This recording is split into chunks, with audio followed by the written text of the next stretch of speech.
Okay.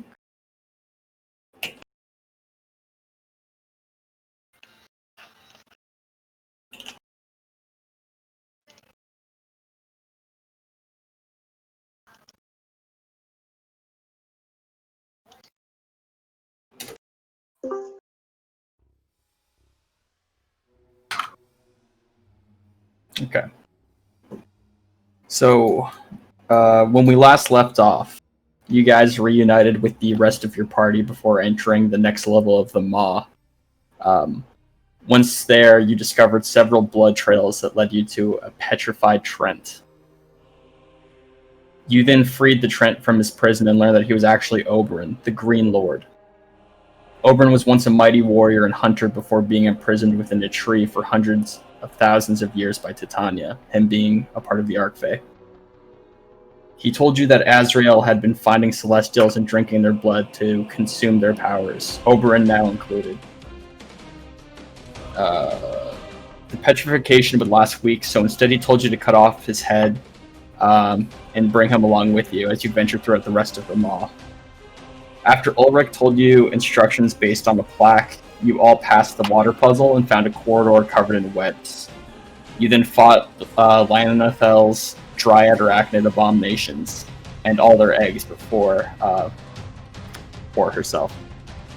At the end of the battle, Eldrea leapt off a nearby abomination and dashed at Lyanethel, slicing her cleanly in half. Her body turned into a wisp form. You saw her. Her body turned to the wisp form you all saw during the trial of the Pirate King, except this time Asher was able to claim the spirit before it got to return back to its host. After destroying the evil, you felt renewed by divine energy as your health and spell slots have returned to you before pushing to the final chamber to the dungeon to confront Azrael and the rest of his council. As you gain your composure from your battle, you see the leftover spiderlings begin to flee. The webs encompassing the room begin to fade into nothing. Aster, you hear a voice coming from behind you. Wow, that was a crazy battle, at least from what I could see. I turn and look who it is. You turn around, you kind of forgot in the heat of battle that a head is attached to your waist. So I was like, wait, spin around a couple times frequently. I'm getting dizzy. Oh, I stop and I pull him off of my backpack and I look at him. You see him, he's covered in some blood and stuff from the battle, but other than that, he looks pretty unharmed, other than him just being ahead.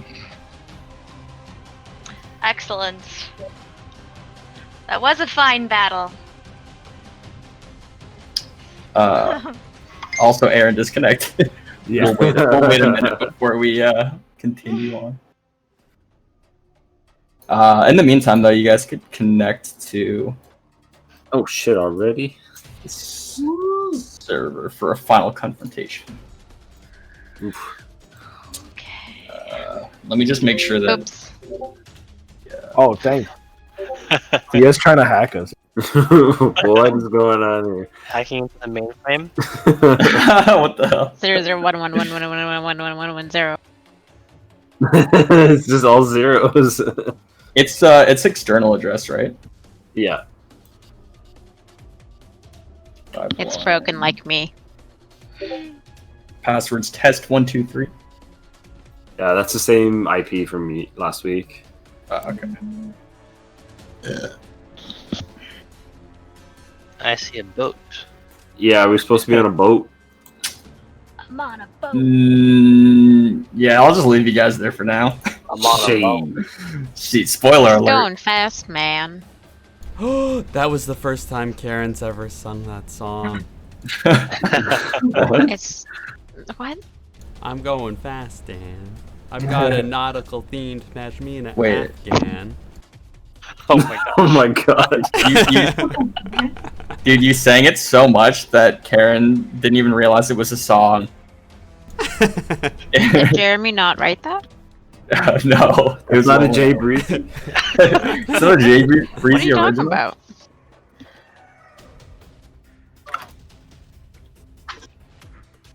This Alright. is amazing because I didn't level myself. Now I am fully leveled. There you go. Aaron, you back? All I see is a giant giraffe. That's all you have. That's me. That's the only thing that I'm interested in. Is just a giant giraffe. Can Mimi stay like that so we can just ride Mimi to battle? Can you imagine how badass Corhill would be riding a giraffe into battle? Come on now. That'd be cool. Alright. What's the thing to bring everyone to? So go to view. Or sorry, view. I can't see it here. I guess because I'm not DM, but it should be. Oh no, sorry, it's under tool. And then enforce players to current map. Gotcha. Hello? Hello. Nope. She's back. She's back. Cut out. So, Hi. guys. So Brendan, I'm gonna say right now, there's a couple things on the initiative tracker that we probably shouldn't be seeing. That's fine. Right. Well, Just no one look at that. I see darkness. Okay, I can see it now. Is my Yeah, you might have outline. to zoom out a bit. I can. Yeah, I got you. I think I missed the whole thing. Are we already loading up map tools? Yep, you can load it up. Just let me know when you're in, and I can put you on our map. I'm gonna try to not look at the initiative. I'm just in a black screen. Hear no evil, see no evil. Zoom out yeah. a bit. You'll have to. Yeah, A bit, yeah. I can see stuff. I like how Mateo's name is still L star star. Shit, man, y'all already know who it is. Oh shit, she's huge. Yeah, Thea crushes half the council, and they're dead. Yo, Brendan. Do I So- get my wild shape charge back? I'll say yeah. Poggers. My Poggers meter has gone beyond full. Alright.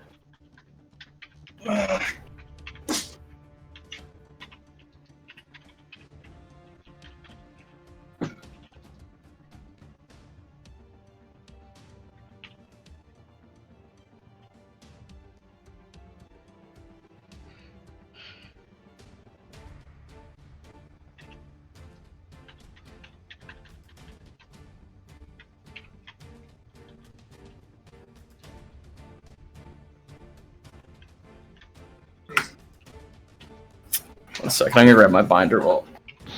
Oh wait, Aaron's here. Okay. I connected. It's still Oh. loading up for me. No problem. Alright, I'll grab my binder, I'll be right back. Have you guys seen the PS5 reveal? Mm-hmm. Yes, sir. I did. It was so awesome. I don't know if I would say awesome. I own a computer. Yeah. What's that? I'm really excited for the new Horizon game.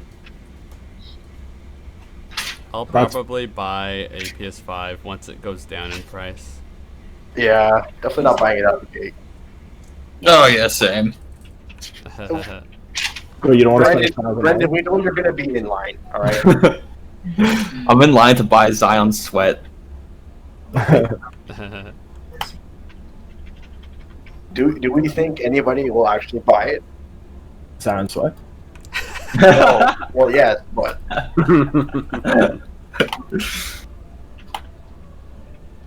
think the only one here that would buy it right up the gate would probably be Brendan. Anthony. Oh yeah. Yeah, I was gonna say Anthony for Anthony's sure. gonna pre-order one, and then he's also going to wait in line, and then he's and then he's not gonna Sell it? return either of them. No, he's not gonna return either of them. And then we're gonna be like, "Yo, Anthony, you can sell that for like $5,000," and he's gonna be like, nah."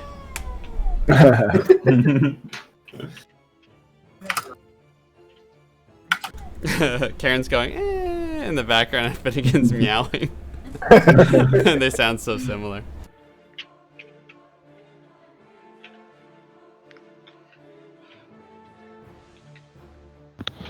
Aaron, are you loaded in yet? It's not our like map from before. No worries. Yeah, I'm like on some sort of like water area. No problem.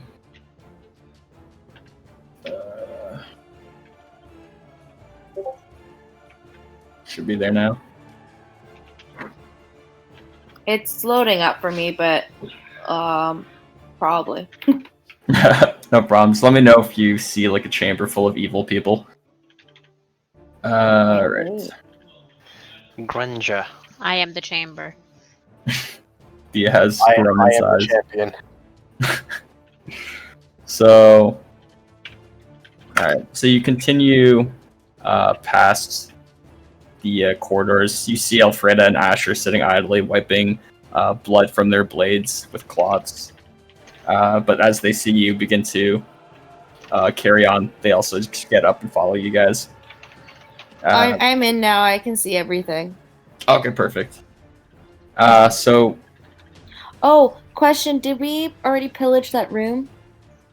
yeah, there was just a bunch more spiders that were kind of fleeing. There wasn't any loot from the spider lady.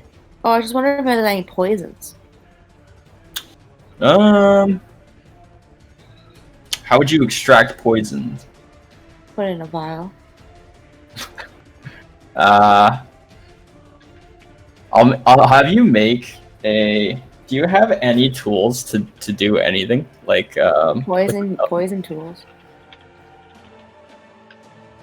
All right, I'll have you. Wait, make actually, a... hold on. I'm thinking of Eve. Sorry.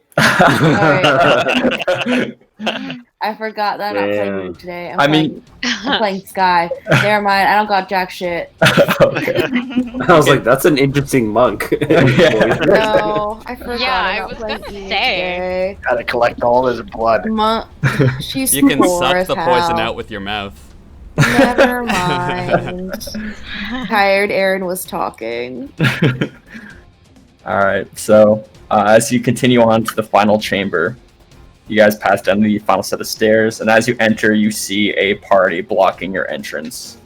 You guys immediately recognize Captain Olani, which is the leader of the now undead Ravagers.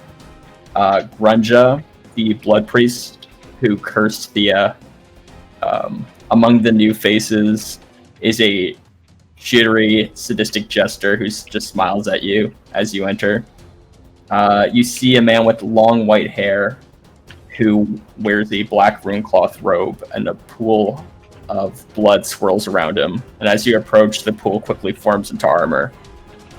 You see a larger vampire with red war paint across his body and countless battle scars, and he wields 2 axes. Yo, sounds like copying. It sounds like who? He's copying me. He's Vampire Corhill. Yo, Valinar sounds extremely familiar. Never mind that. Can I ask the group who these people are? Yeah. Who are these people that send on our way? I think one of you better take this.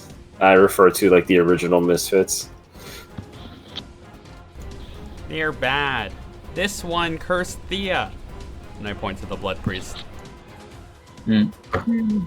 Oh yeah, hey, I have 28 days to live. We should kill that bitch. Them being pretty close to you, they can hear that. Oh yeah, you know. You hear the blood priest now greet you. Misfits. We were hoping you wouldn't follow our ship. We did allow you to leave the docks of Itramos with your lives, and I thought we were being quite gracious. Were you? Yes, you still live, don't you? I mean, you gave me a timeline. It doesn't quite count. Yet you still live now. The I gauntlets see. are now ours, mortals. Felangrim wields them as we speak. Unfortunately, you've already expended our gratitude for sparing the Pirate King.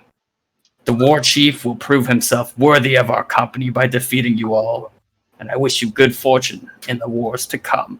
At this point, Laosi will bunt to the front and say Felangrim in an angered tone. She smiles at you before tapping the end of her staff against the flooring, and you hear the sound reverberate throughout the chamber as you see the form of the five begin to fade to nothing. I will fire an arrow at her as they disappear. Yeah, roll at disadvantage as she's sort of like half there, half. For disadvantage, can I just put disadv? You have to put your thing and then dis. Yeah, Oh, just just DIS at the end. You gotta dis your roll. Yeah. Damn. 27. That's a really good disadvantage. Yeah, Wait, would you get 27? 27 with 24 damage. Holy shit! All right, Holy yeah. shit. The once very confident Grin fades in anguish as she gets just like pelted by this arrow. The last thing you see of her is her snarl at you before she vanishes, and they all begin to fade. You do see the rest of the chamber. You see up to here. You see steps over here. Unfortunately, the vision is not letting me show you guys. I'll let you guys move 1 second. All right, you should be able to move freely now. So how do you want to approach this chamber? Or Stealthily. Stealthily. Yes. All right, so you guys could all roll stealth checks. Uh-oh. Regular? Anybody get advantage?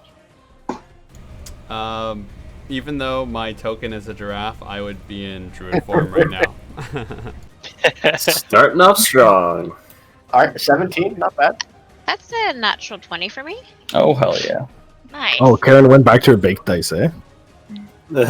Average baked ice. She gave up. She gave up on Avery. Damn, son. Hey, I got some pretty good rolls with Avery. Virginia's roll, though. That's dang. Even without rolling a natural 20, she still beat me. Yeah, I'd say you guys do pretty well if everyone rolled. I'm just checking the rules now. So Mimi, are you staying in giraffe form? Okay. I would be Mimi form. Did you guys hear Karen's burp? Yes. Yeah. Yeah, that was insane. Hold on. Yeah. Let me give you ownership. Well, you're telling me that this giant giraffe is just stalking around? I believe it. Okay. I'll put you over there. And... Okay. At this point, Laosine is very agitated and anxious as he creeps around. Mm-hmm. Yeah. So these are stairs that sort of wrap around. I'd say you guys could get up to here being stealthy. To here? Just on the steps. Yeah. Are there any pebbles around us? Uh-oh. Yeah, you can find some pebbles. Yeah, Mimi. Yeah, just throw Mimi. I pocket 12 pebbles. Okay. You go. Eldrea is just, hey, what's up, y'all? Alright.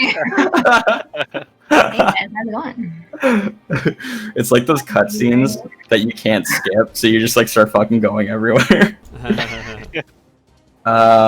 Okay, so you guys creep your way up the steps to the platform above. You make out 5 dwarven soldiers.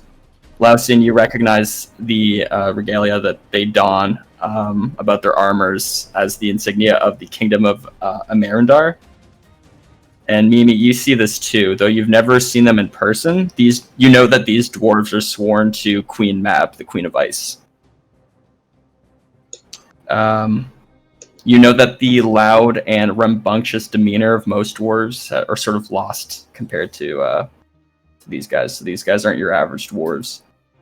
Lausian, you recognize ahead of the 5 soldiers is the war chief that besieged your city, and took the lives of your friends and loved ones and razed the city to ash. The rest of you see this character, whom despite his smaller size, he's quite the intimidating figure, him being Felangrim. The dwarf wears dark studded leather armor with a long pelt of a black direwolf wrapped around him. His hair is light brown and it's beginning to gray. His face is long and solemn. Around his hands are these large gauntlets that you assume to be the grips of the Green Lord. Behind his back is this large warhammer that pulsates a red aura, almost like it's breathing. And Ulrich, you hear something in the back of your head. You hear the voice of the assassin. Ah, that warhammer was Lyric's. Azrael gave it to that mongrel. We must kill him, my dear boy. You must wield that hammer. And you guys see a dryad as well, which is probably Obern's general, Yera. If you guys don't immediately just jump in and attack, you see that they're actually having a conversation. If you guys try and eavesdrop in, you can make a perception check. I won't eavesdrop, but I will take 3 pebbles and bring them close to my mouth and whisper something. Mm-hmm. I'll eavesdrop. And eavesdrop. I'll get, yeah. All right. Oof. Oof. Elia. Damn. Does anyone want to stop me from just going in? Oh, I guess this is all for nothing. Hey! I'll attempt to stop him from just going in. Oh shit, okay, I got a nat 20. Oh shit. Nice. Okay, so before we get to what they're actually saying, to see if Randall, are you trying to stop him from going? Or sorry, was it Corhill? Corhill, yeah, I will. Okay, so Corhill, you make an athletics check against Ulrich's athletics check. Okay. God. Okay, 15. Okay, that's not bad. Wait, where is Ulrich? Watch. Coral's gonna roll. Oh my god. What did I say? What did I say? Oh wait, yeah. How are you getting +6? Am I doing this wrong? Actually, it's mine was +8. Oh, so I just beat you out. Yeah. All right. Okay.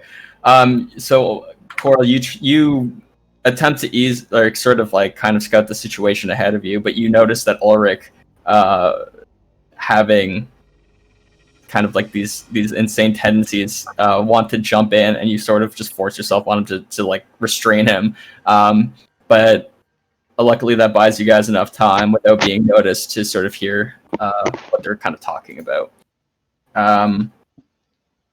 So first off, you see this dryad here holding long dead remains of what looks like another dryad.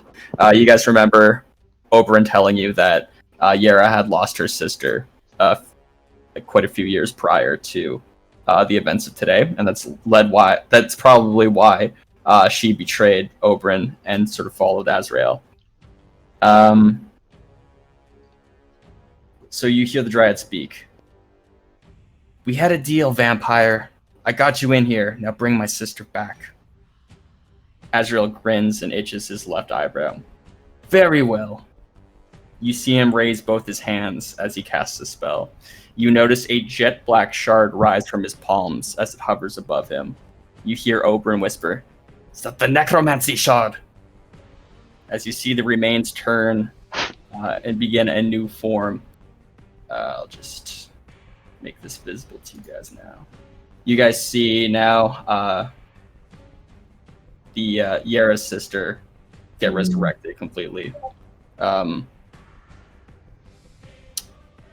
guys are familiar with the necromancy shard briefly from your time, from what Sizzle told you, that the shard can seemingly bring people back from the dead, as well as their powers, so their strength.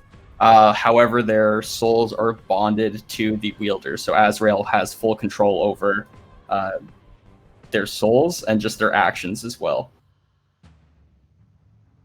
You hear Azrael speak.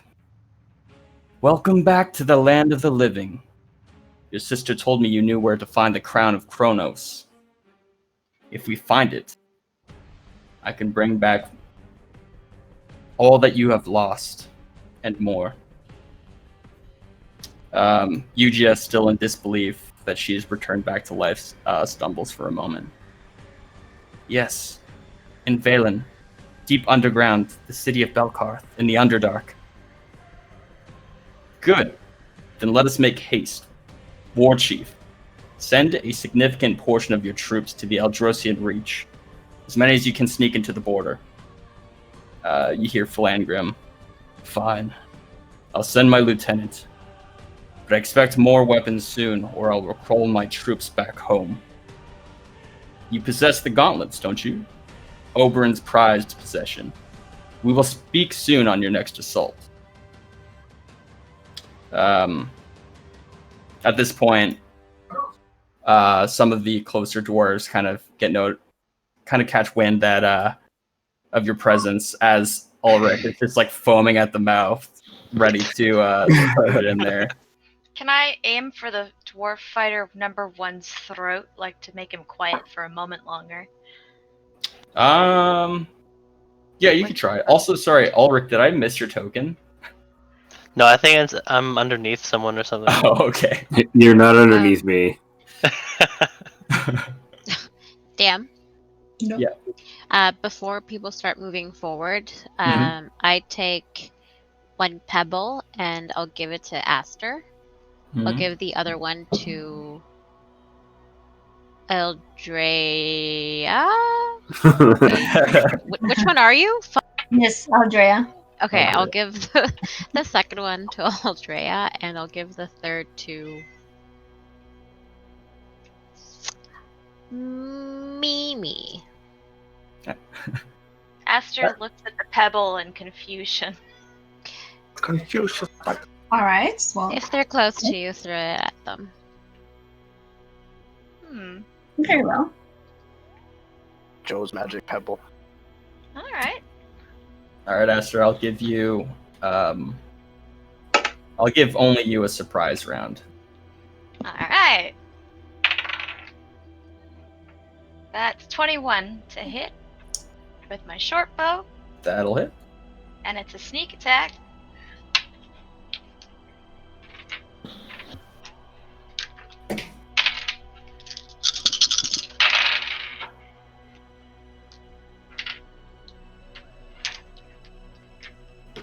That's just 16. 16? Yeah.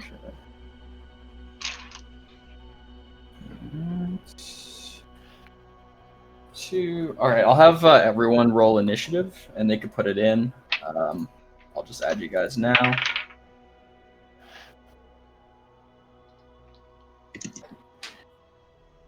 Hold on, I'm gonna... There's Ulrich. Add you to initiative and put you back. Damn, son. Only I could roll like this on Golden. I always roll like trash for initiative. If only I could do that with Golden. 1 second here.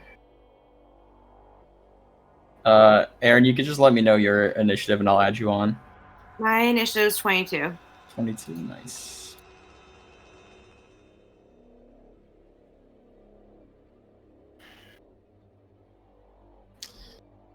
So you just pull up.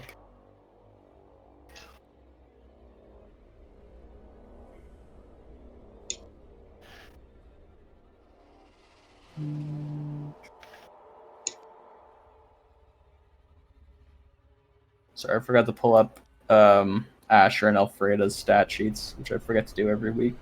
Well, it's only been 2 weeks, I guess. That's my excuse. Alright. And... Okay.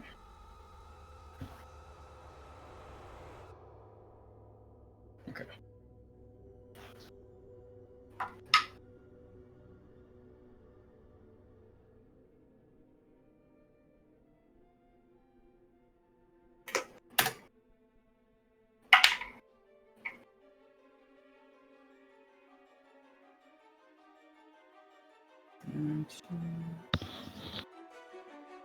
Okay.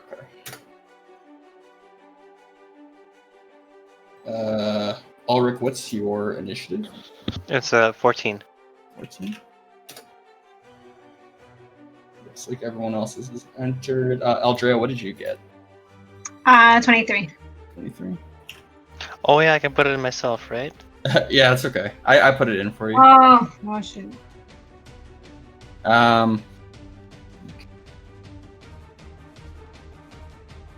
Okay, so you guys see this arrow just go right past Ulrich, Sky, and Eldrea.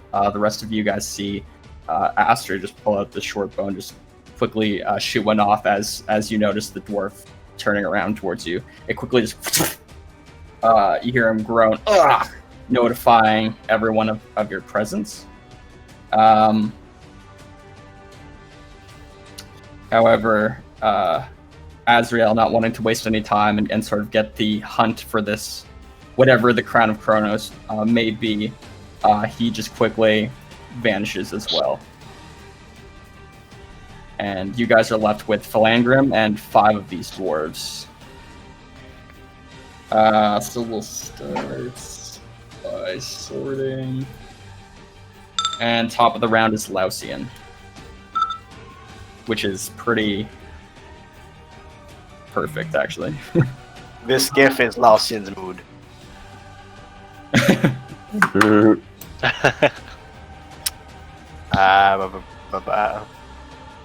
Yeah. So Lausian is going to designate him as is going to designate Felangrim as his Slayer Spray. Yeah, I'll add that now. That's bonus action? Yes, yeah. So he'll make an attack against Felangrim. Mm-hmm.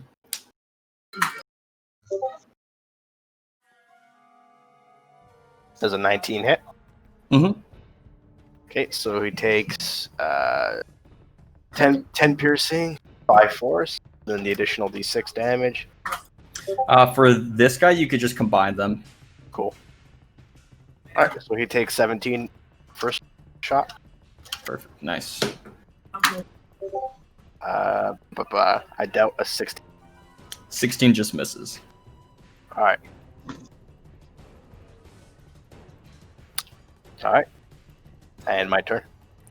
So yeah, out of rage, Lausian, you quickly follow Aster's lead and just start firing away. Felangrim turns around at you.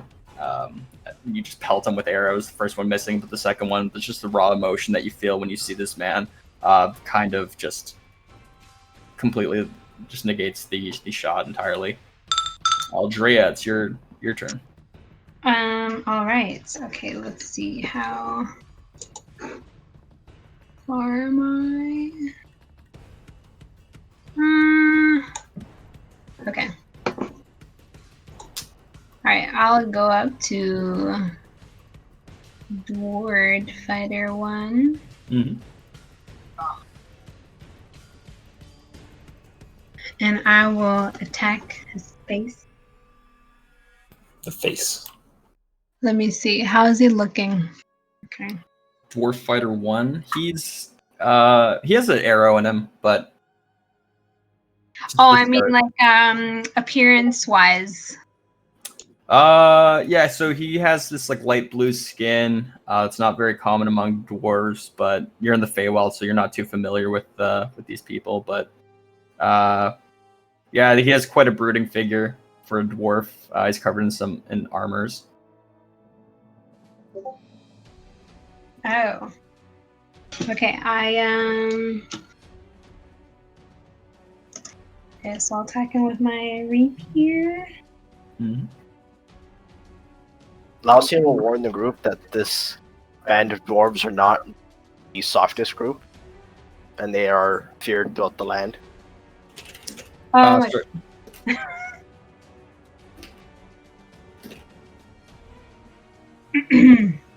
Ooh. Okay, well. Okay, never mind. That's all I'm doing. Oh shoot, 9. Yeah. Okay. That hits. I think I had 25, so I'm going to also God, now I forgot how to use this character. Do I use sneak attack now? No. You have to hit. You only have 1 attack, so now you can run away if you have any movement left. I have 5 left. Okay. Then I would suggest walking back 5. Okay, I before I go, I just briefly say to him, "Oh, ugh. Does smell of mountain goat." You can't do that. Okay, You fine. only have 1 action. Come on. I'll let you say it, and he's just like, it's getting angry. All right, well, when you die, you know why. Everyone get her! Alright, Sky. Alright. I will also attack Dwarf Fighter 1.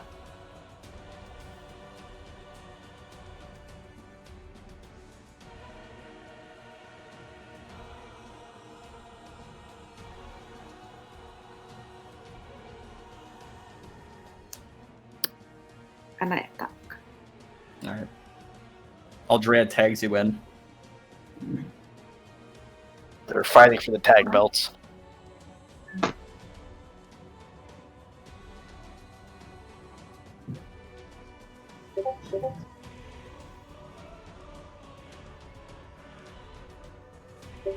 She hits him with the rock bottom. Yeah, your rage resets, Ulrich. So 10 damage for the first attack. Okay. Give him the people's elbow.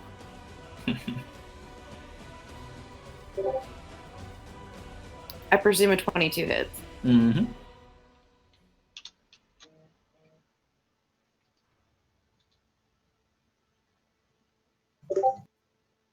Six damage for the second attack, and then I'll go in for an unarmed strike. Go for it.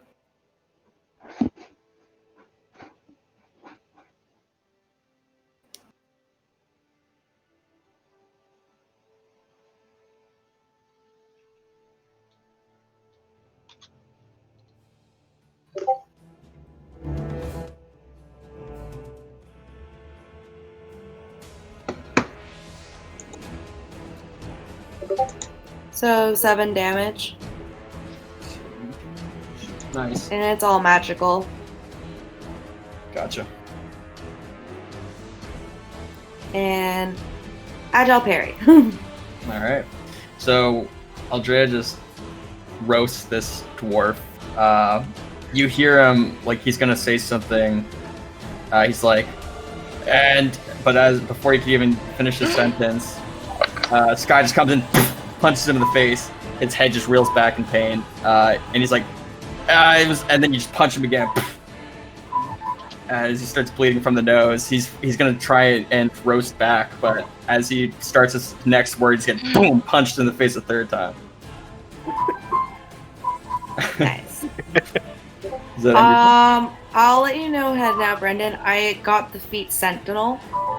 So, just a heads up, anyone who I'm attacking, if they're engaged in battle with someone else, and that person attacks, I get a free attack on them. Oh, nice. I took that Yeah. as well. So, Okay, just so a heads up, if someone else is attacking, and I'm like engaged in the same battle as them, I'll need to attack after. No, okay. it's different. It's if they attack somebody that's while you're in combat with them. Oh yeah, that's what I mean. Like if I'm in combat with them, and then they're also in combat with them, when it's their turn and they attack, then that's when I get the opportunity to attack them after. Gotcha.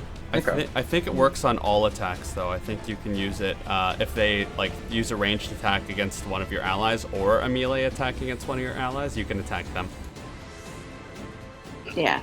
If you're in melee range to them, I assume. Okay. All right. Next up is Alfreda. I'm just gonna say she was here, and Asher's here. So I'll lock you guys. Alfreda's gonna go in to about 30. Will she have to? No, she could use Eldritch Blast. She will. Which will hit.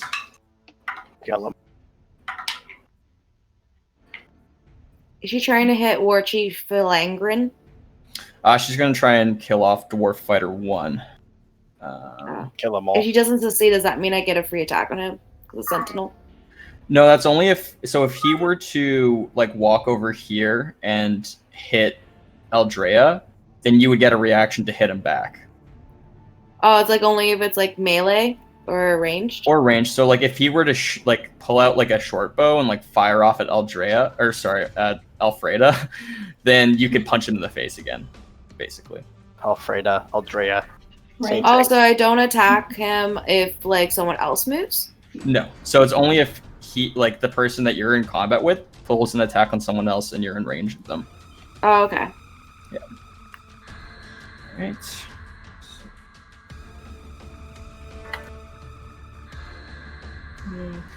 And she's going to shoot off another Eldritch Blast. That one's also going to hit.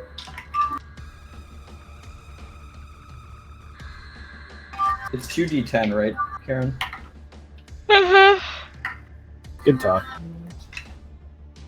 So yeah, Alfred just runs up, blasts these two feathery blasts at Dwarf Fighter 1, and he just completely falls over. And next up is Thea. Okay. I'm gonna do Eldritch Blast as well, but before I do that, I'm gonna cast Hex on this boy. Alright. I'm gonna do Wisdom, Mm-hmm. and I'll cast Eldritch Blast. Do it up.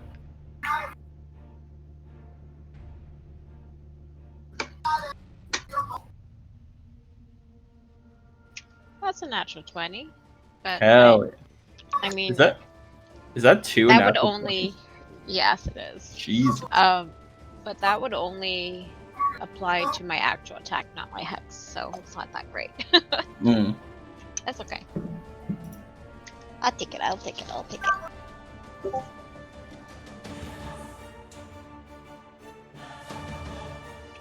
Well, that's disappointing. That's 6 damage. Oh. It's alright. And, another 5 damage for my hex. And I'm gonna move. Go for it. Pew! Very nice. That ended- And my turn. Next is Felangrim. He is going to... So you see him clash his gauntlets together, and he grows in size. What? As he becomes a large dwarf. So at first, the only thing that wasn't daunting about him was his height. Now he's actually larger than the humans and elves of the group. So she's telling me he becomes 5 feet tall now? So he's gonna walk up. He's going to hit Thea. And Sky, you could use your reaction to punch him back after I get the attack off. Is he engaging in battle with me? He's in melee range of you, and he's gonna attack Thea. So, Oh, okay.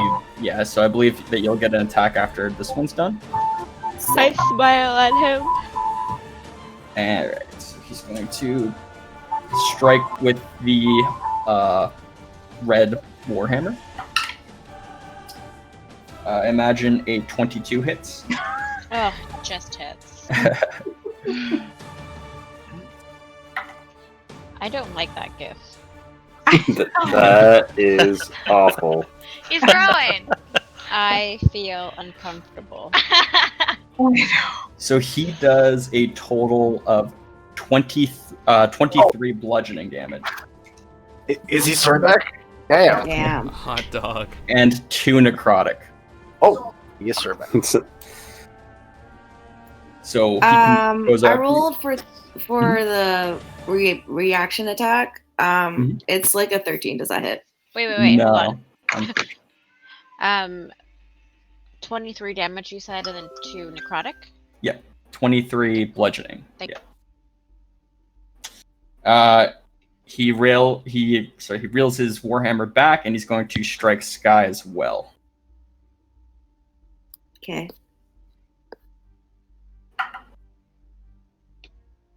It will be. Does 30 hit you?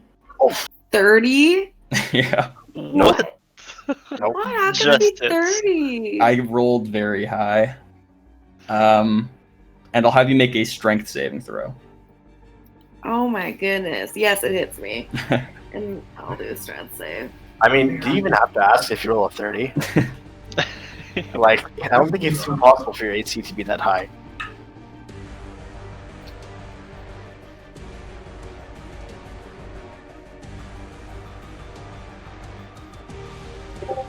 Does a 17 pass? A 17 does not pass. Damn. Okay. So you're going to get dealt 13 bludgeoning Oh, that's it? and 2 necrotic. Okay. And you get pushed back 15 feet.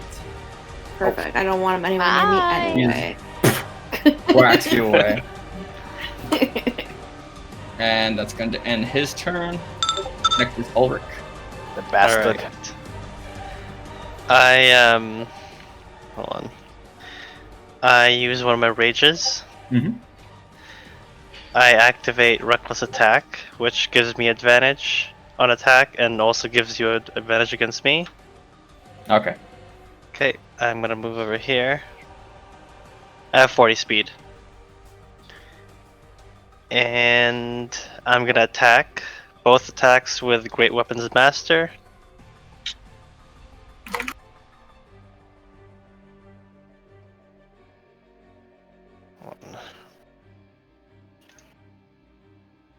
First attack. Second attack. The first attack hits. Or I guess, yeah, because you're advantage, right? So 18 hits. Mhm. Okay.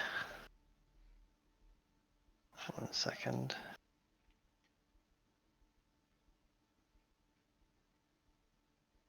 So this is be the damage.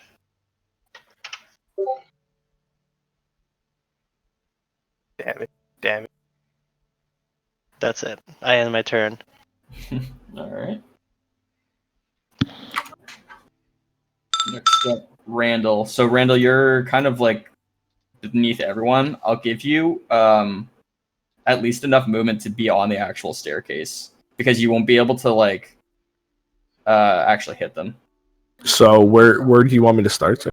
So you could be like, I'd say that you could hit any from any range as long as you're up here or like obviously in the actual platform. But you'd have to be on the like on this area. So like I wouldn't be able to make it this time. Yeah, I'll let it this time because like you started off here and you didn't know Okay. that this was like a higher level. So Right. yeah, I'll let you get there. Fair enough.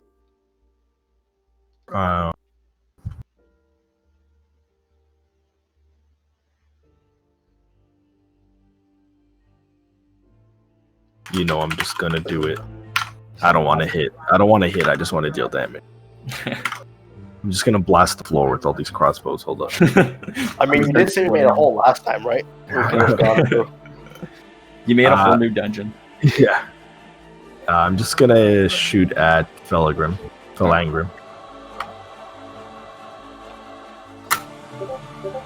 Oh.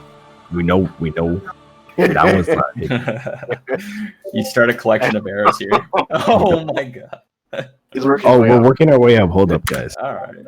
There we go. Oh, there you go. So there's 2 arrows. Doof, doof, and then the last one. Poof. All right, so 16 damage. Okay. And yeah. Randall will play his piano as he backs away. Then end your go, Randall. Yep. All right. Mimi. What are you turning into? What do I got to pull up? A dragon. You Alright, giraffe? I'm gonna go here. Then I'm gonna turn into then I'm gonna cast animals on. Animal. Yeah, I'm gonna Animal. I'm gonna do 2 bears. Damn it, I don't have bears. Hold on. Oh, okay. What's the one animal the guy didn't bring? Alright, hold up. He's got lions, he's got tigers, he ain't got no bears though, man. I wasn't expecting the damn bears. Oh my. Oh my, yeah, you forgot the oh my. All right. Well, I'll roll their initiative, but I'm gonna place 1 here, or actually, hold on. I can't. Yeah, wait hold... for me to make the token. Yeah. Okay. But then I'm gonna turn into a giraffe. I think my token's Don't up. we all? I'm gonna make. I got a funny token for the bears. Don't we all just drafts?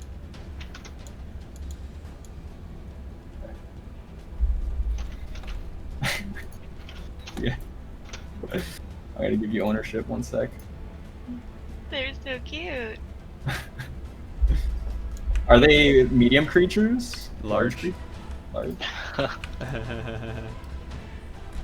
Ownership. Mimi. Is that the bear meme? I just looked up bear token, so I didn't have to make one. Okay. Where did you want to put them? A little. The first. Well, the bear to the right is fine, but can the other bear move 2 squares to the left? Yeah. All right, perfect. I love the picture, man.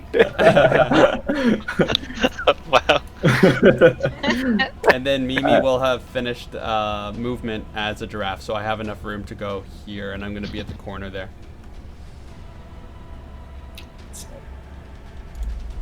Initiative, add to initiative. What did you roll for their initiatives? 1 second, I'm trying to figure out what their initiative is. Trying to figure out what kind of bear they want to be. It's a black bear, baby. Are you sure it's not a grizzly? I thought grizzlies were the most badass.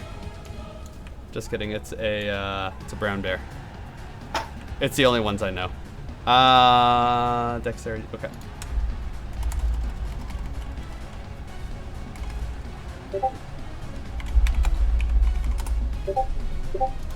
Oh. Their initiative is 1. Uh-oh. Yes, something that goes after me. Well, at least they get to go this round, so I guess that's fine. Yeah. Alright, hold up. I imagine that just to save time, we'll just make them go on the same turn. Yeah. I think my favorite is how all 4 fighters rolled the same roll. This is the DM trick. Did I set these guys? Did I set the initiatives yet? No, I didn't. It's 1? 1, yeah. 1 flat. And can I have ownership of the giraffe so I can place him? I thought I did. Oh, wait. Yes, sir. Go ahead. Alright, that's it for me. Aster. Okay, Aster's gonna cast Mirror Image on herself. Come over here, and then bonus hex the War Chief against his dexterity rolls. Gotcha. I won't put another thing on him, but I'll mark down that he has dex disadvantage as well. Is there anything for showing that I am 4 people now? Yeah, you can put that there. I'll also put that it's a concentration spell, I believe. No, I don't think it's concentration. I think I just roll whether or not you hit them or me. Oh, gotcha. And then you slowly destroy them if you keep hitting them. Gotcha. Their AC is 13. Okay. I'll try to remember that one. I got it. I got the page pulled up. But that's the end of Aster's turn. Perfect. Okay, next is Asher's turn. He's gonna walk up to Felangrim and swing his flail around.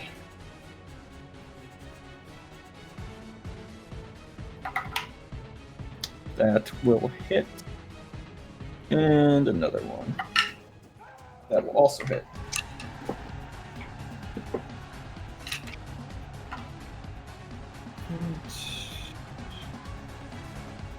And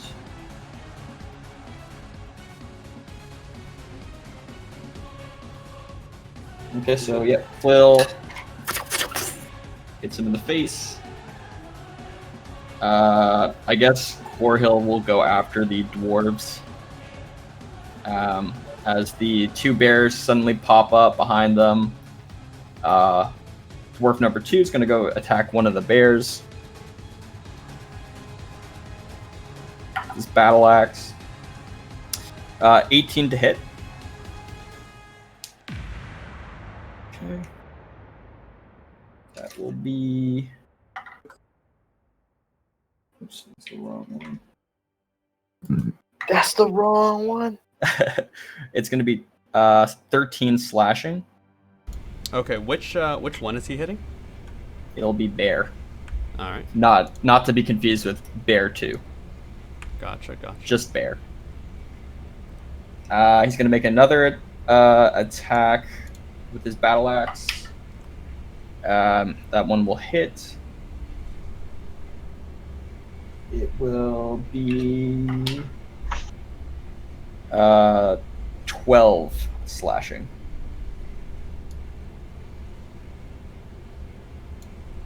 All right.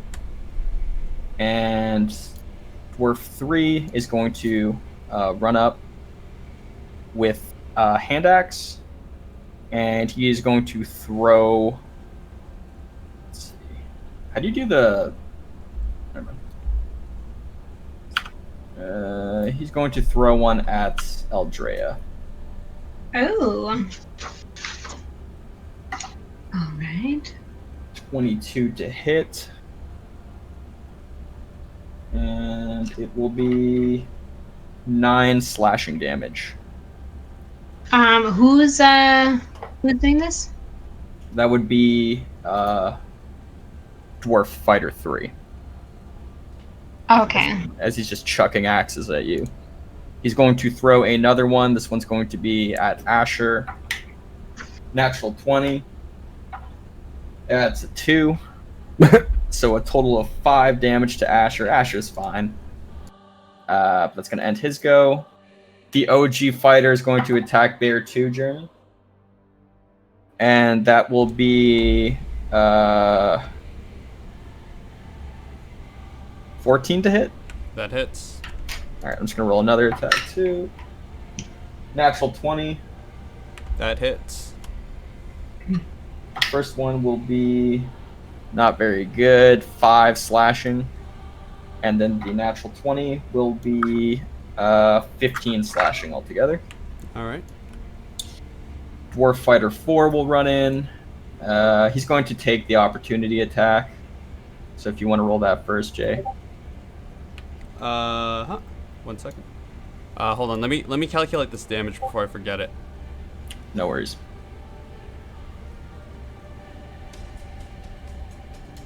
All right, rolling.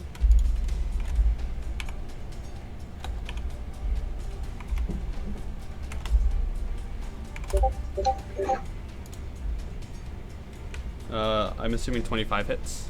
Mm-hmm.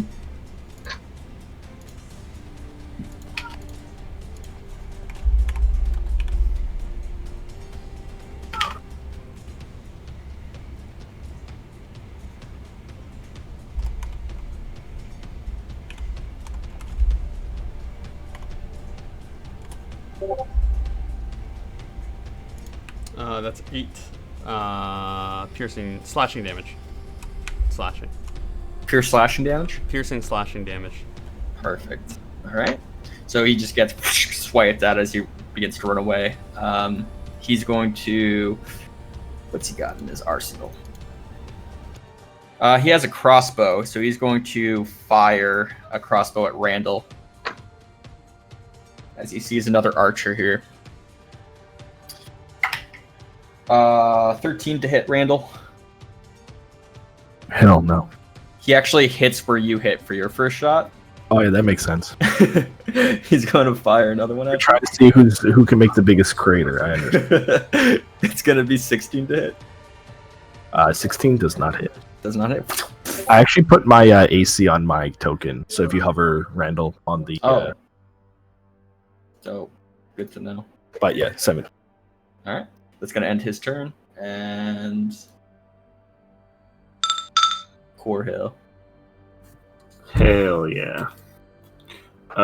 We can move through our allies, correct? As long as we don't end us on. As long as you don't end in, in that spot. You just bump him out of the way. Get out the way, Aldrea. Hey. All right, so I'll make my first attack against the big dude. Mm-hmm.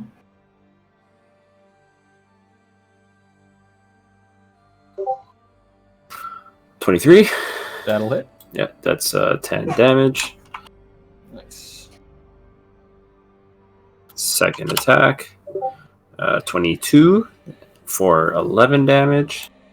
Very good. And then my my bonus action offhand attack.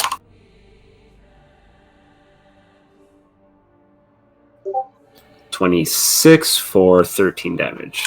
Nice. Well, I can't do quick math. Okay. Maps. Wait, that didn't make any sense. Okay. All right, nice. So you guys see the white lion just run past Aldrea, quickly returns back to Coral's regular form and swipes 3 times at Felangrim, all hit. That end your turn, Coral? Indeed. All right. Bear 2. You should have control.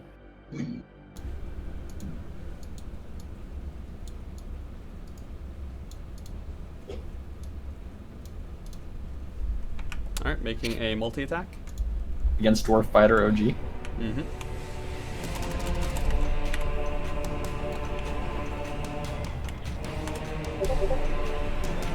I'm assuming... Oh, fuck. I'm assuming 13 doesn't hit? 13 does not hit, no.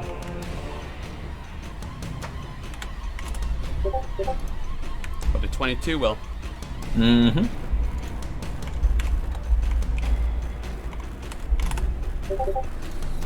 That's 9.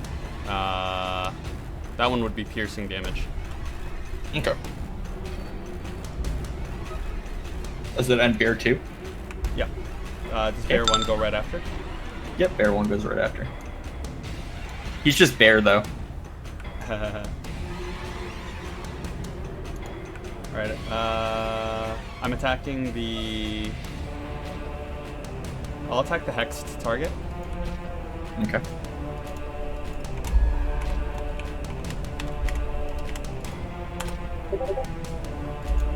Nat 20.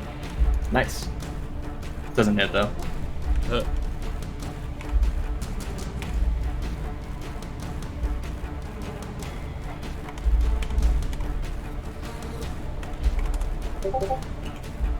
that would be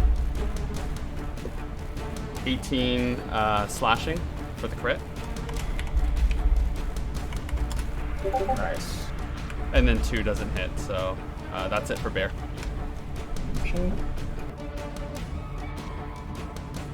Nice. Alright. Laucian, your turn again. Alright.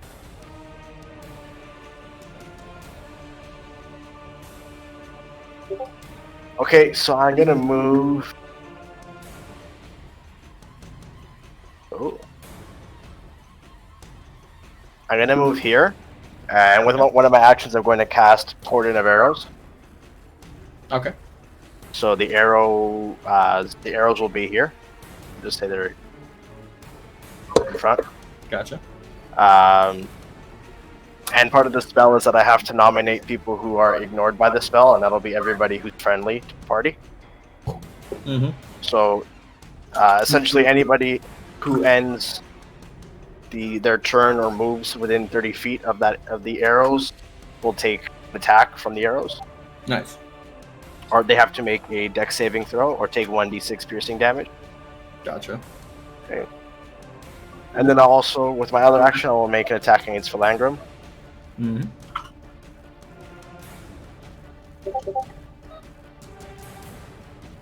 So I'm assuming a 21 hits. That'll hit.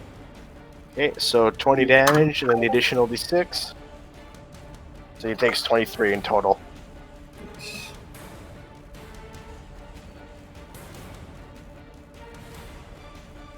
Alright, perfect. That end your turn? Yes, yeah. Alright, Eldrea. Okay. I guess I'll just I'll just go around top of him.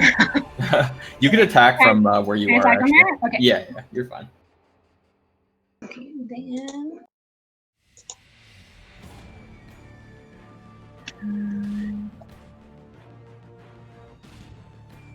Okay, so now I attack with my rapier and booming blade.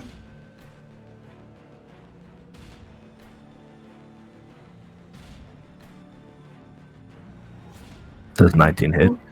19 hits.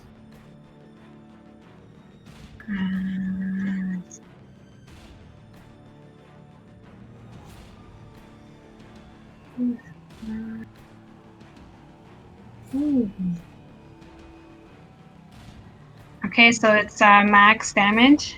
Hey, let's go. 13. So what happens now for max? Do I roll again? For Hex? No, for damage. This is piercing. Got you. I'm not too sure. Don't think it's sneak attack since he attacked, but I think that's it. Marco would know better. Sorry, what was that?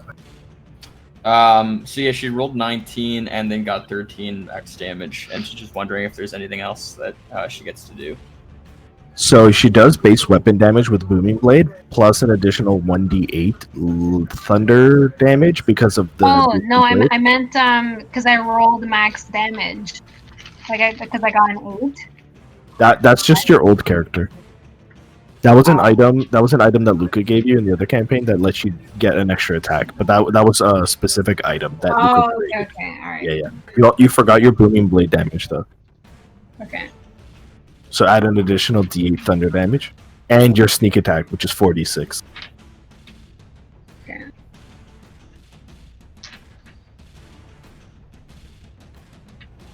Okay, so 9 thunder damage. And Nice. No. It's only 4. You only do the not plus 5. what? Like technically, you would do it all in one attack.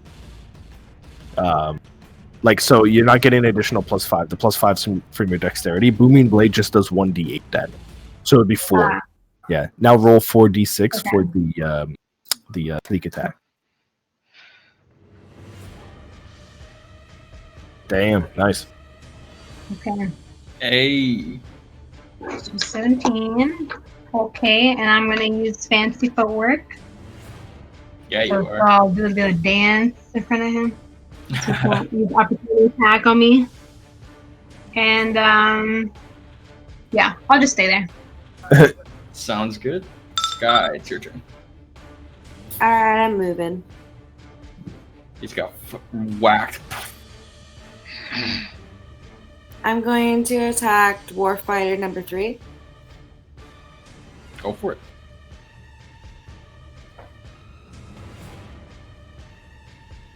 Aww. Cuddles. I accept as snuggles. I presume 21 hits. Mm-hmm.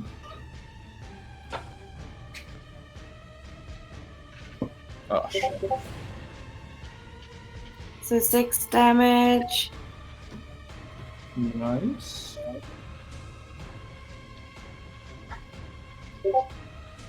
Nat 20. Hey. It's from A lot the of this eggs. tonight.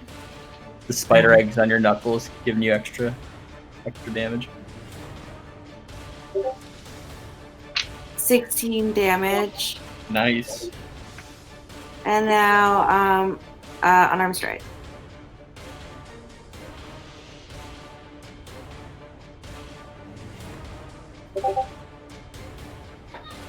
And now going point for damage.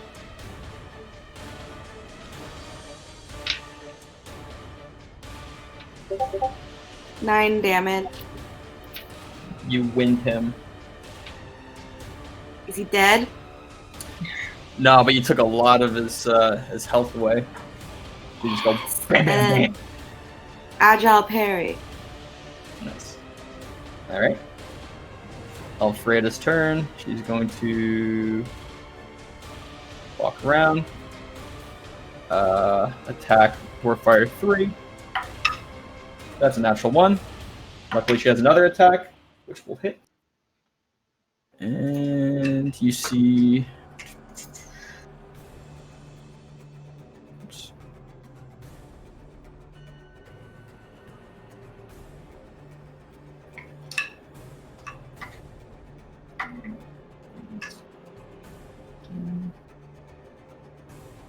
And you see her come up behind the dwarf you're now fighting, and you see her Alfreda's blade just rip through his chest, and as it pulls back, Dwarf Fighter 3 goes down. Gosh darn it, I can't get any kills. I miss killing something. Next up is Oh, Thea. whatever. But you did all heavy Alright. lifting. That's what matters.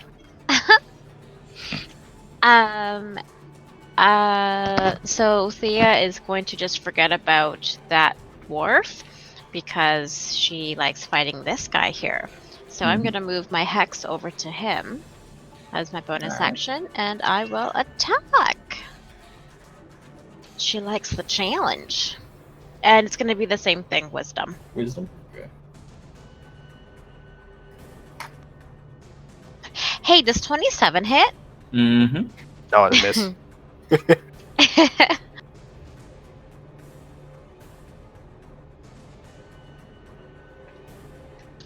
I'm also going to pump my Heartfire. No, I can't do that. Fuck, never mind. It's fine. I forgot I used my bonus action. How much damage did you do to him? Sorry. I'm about to roll that now. Okay.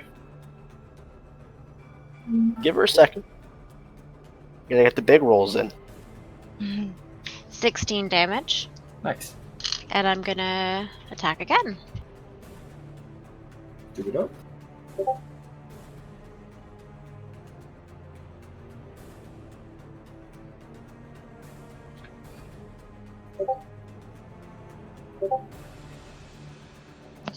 Sorry, I had to sneeze. Does 19 hit? 19 hits. Oh, sweet. Okay. I will do it all over again.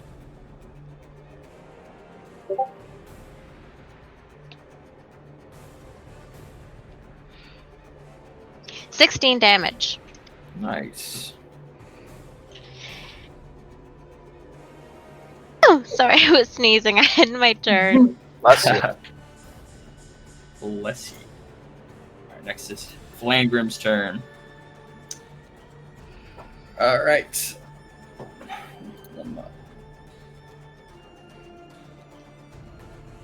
Let me pull up my big boy book. 1 second.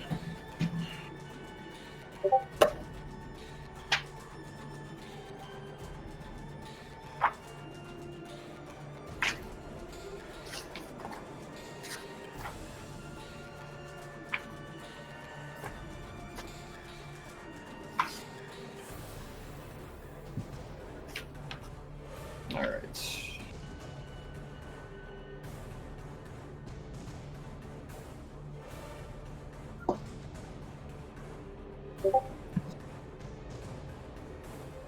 So he's going to swing against Euthia. No. It's going to be an insane number, 5. 7. which has to hit. And I'll have you make a. Actually, I don't think you have to make a roll against this one. What was the number? I gotta ask. It was 31. Oh, Just How did I get misses. that high? So it's going to be 22 bludgeoning Oh boy. Okay. and 2 necrotic again. And Do you have uncanny dodge? No. Oh, that sucks since you're a rogue. yeah, Mimi, you Who can make says I'm your a reaction. rogue? Wait, I thought being a pirate queen like me, I don't know. I'm just sneaky. Alright. Just hoping. You told me to roll something. What did you want me to roll? That's my mistake. It just automatically gets applied to you. So Oh, okay. yeah. What's applied to me? So the next person that attacks you has advantage until the end of Felangrim's next turn. I don't like that. Okay. And Jeremy, did you make your attack roll? Oh, okay, gotcha. So he has another attack. He's going to hit Ulrich this time. You have advantage. All right. It's another really high number, and I'll have you make a strength saving throw.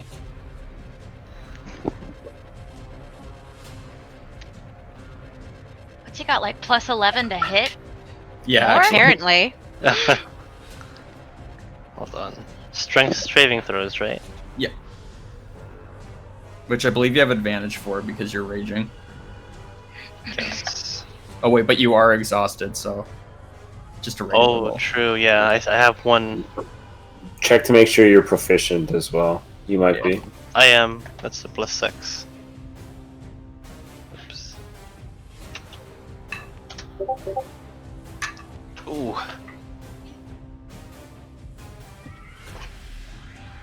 Oh, okay, so you pass. Yes.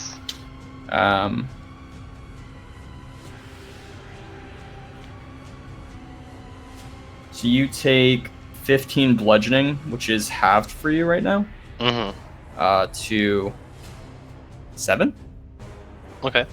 And you take 3 necrotic damage. Okay. And he heals as well.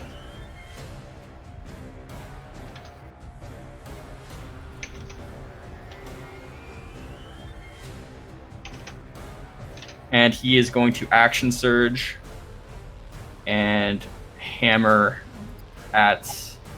I'll go with Eldrea this time. It's another instant. I'm rolling really well with this dice. he baked them really well. That's why. Cancel We those hadn't dice. noticed. Cancel them. You hear the It's way gonna it's be- hitting the tray? Baked. It's going to be 22 bludgeoning damage and 1 necrotic Whoa. damage. And what? 1 necrotic. Okay. Can I dodge?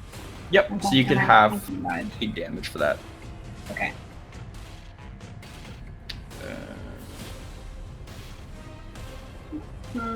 Okay. Sorry, you said it was 11 and 1?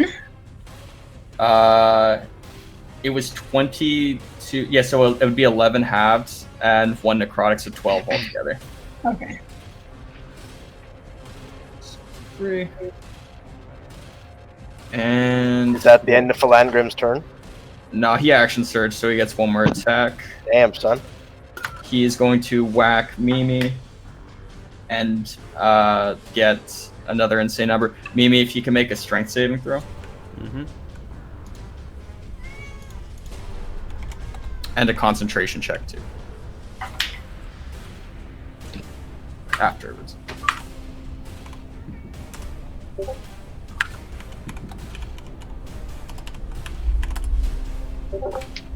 I've been rolling for 11 my on- concentration checks, by the way. Oh, okay. Nice. 11 on the 11? strength. Yeah. So you go... I won't send you off, but you get right into the wall.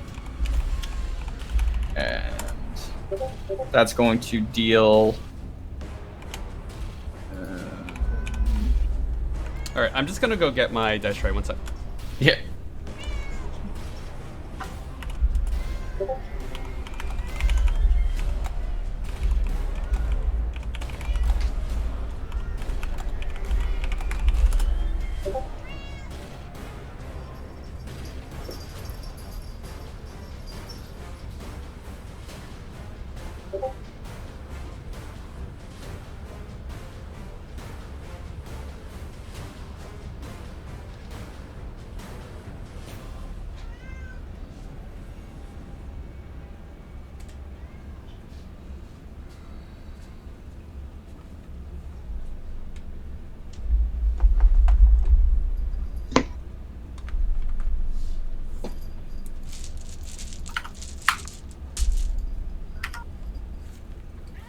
All right, I'm here. All right, I'm back. What was the damage? So it's 25 altogether. Whew, okay. And make a concentration check. DC is going to be 12.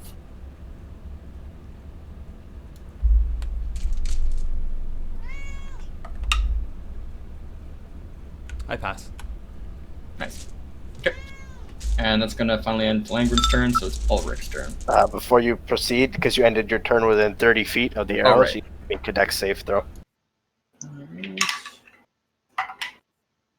That's probably going to fail. What is it? It is a 5. Yeah, that fails. Okay, so you take 1d6 piercing. Take 2 damage. You guys also notice that every hit he gets, he's regenerating from the damage. Oh, nice. No. What? Imagine that, eh? Ulrich, you would already know that though, as you know the axe, or sorry, you know the warhammer. Okay. But it is your turn. All right. I'm gonna use frenzy attack again, Mhm. and both attacks with Great Weapon Master.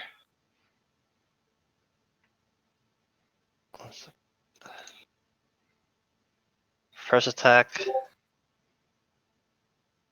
Second attack. Do they hit? One sec.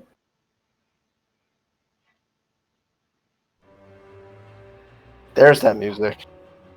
The 17 will hit. Just one? Okay.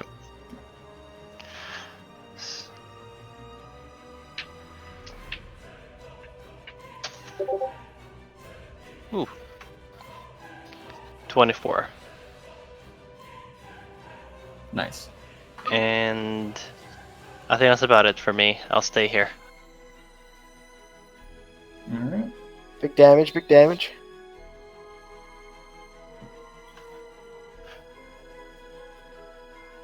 All right. So Randall, it's your turn. Oh hell yeah! I'm gonna attempt to do the same thing Mm-hmm. with better success.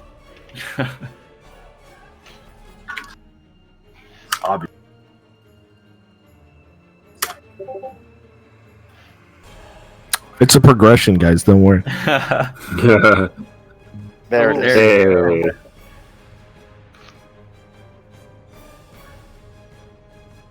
Oh, these were at the same dude, Felangrim. Mm-hmm.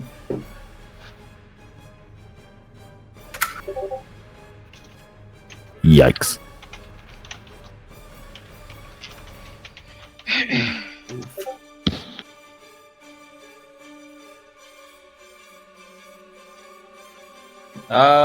Yeah, it's hard to gauge. You guys got him pretty low, but he's healing from every attack. So while he's gaining vitality back, you guys are doing quite a lot of damage to him. So you're whittling him down. I'll end my turn there, by the way. Okay. Mine. Mimi. Let me at him.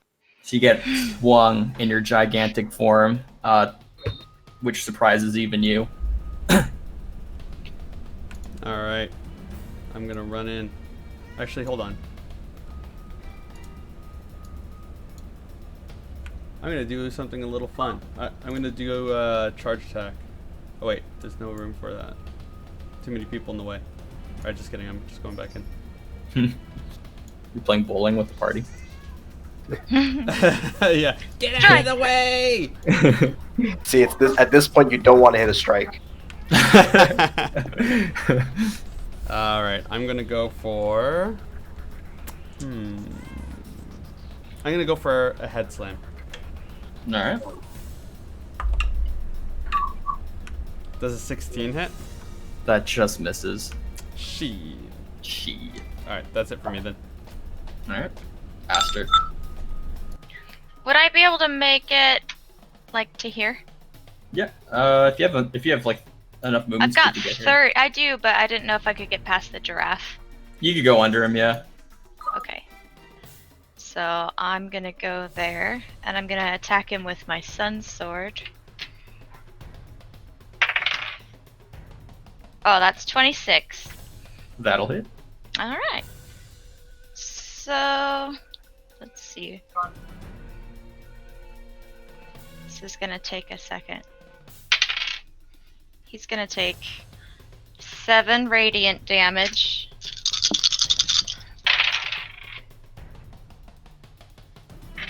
$11 regular damage and 3 necrotic damage. Nice. And then I'm gonna bonus action disengage. And that was just 20 of my movement, so I'm gonna go here. Sounds And then good. my turn. Alright, so next is Asher's turn. He is going to flail again. Not his body, but his actual flail. And attack. Just out here ragdolling.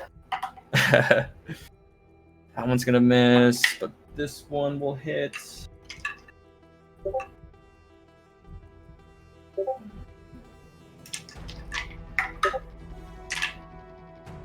Nice. So he's starting to look pretty wounded after the flail hit by Asher. Next up is going to be the dwarves. Dwarf 4 will continue to shoot at Randall. 17 to hit, which just hits you, Randall. And he's got another shot. You don't want to do that. 18 to hit on the second. So those both hit. And I'll just add them both together. Yeah, I don't have anything to like deal with, like to reduce damage. So yeah. Cool. Nearly max damage for each, so it's gonna be 28 piercing damage altogether. Okay. So that's all for number 4. Number 2 will attack Thea with his battle axe. Nope. 18 to hit. Fuck. Yeah. Just hits. And then, yeah, next one's 21.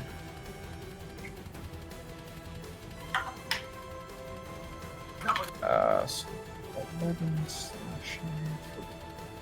I'm just gonna combine them unless you have resistance. Unless they're hitting me with acid, you can combine them. Okay.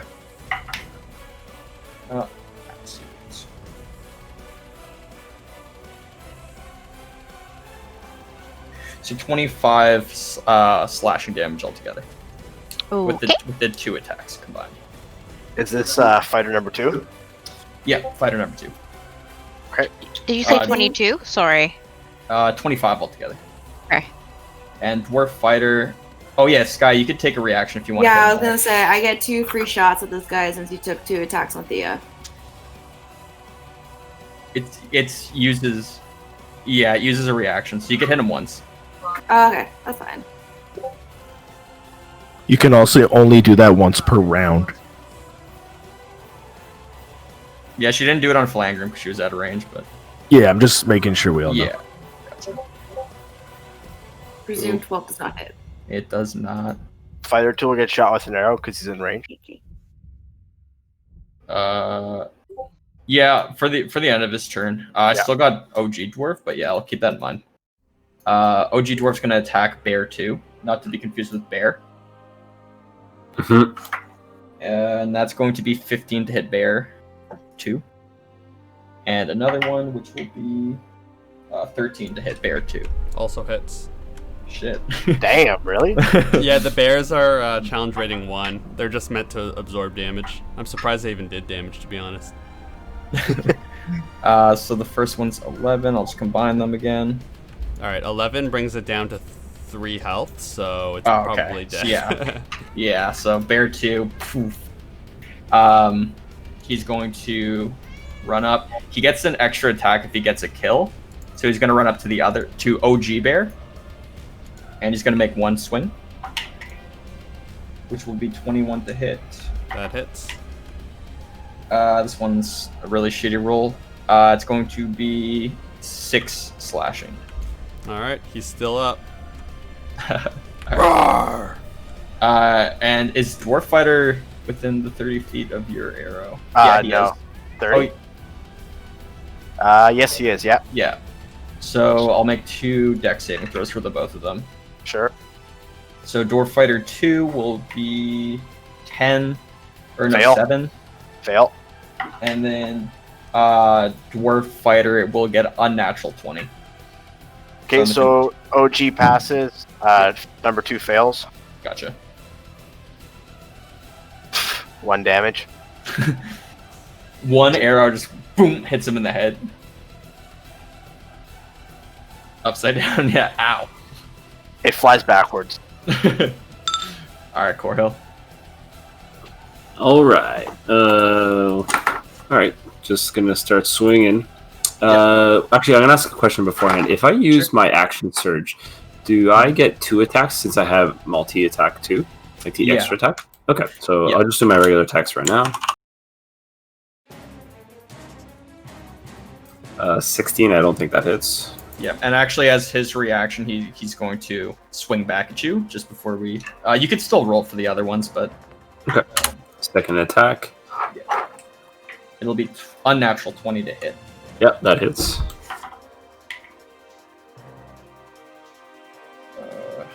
18 plus. Yep. So it'll be 19 damage altogether. Did you already use Sentinel this round, Jeremy, or no? Right. I was looking for the thing though. It doesn't like, at least in the document I saw, it doesn't say specifically like for once for this turn. It's because it costs a reaction and you only get 1 reaction per turn. Yeah. Oh, like okay. Yeah, so it's the same as like an attack of opportunity.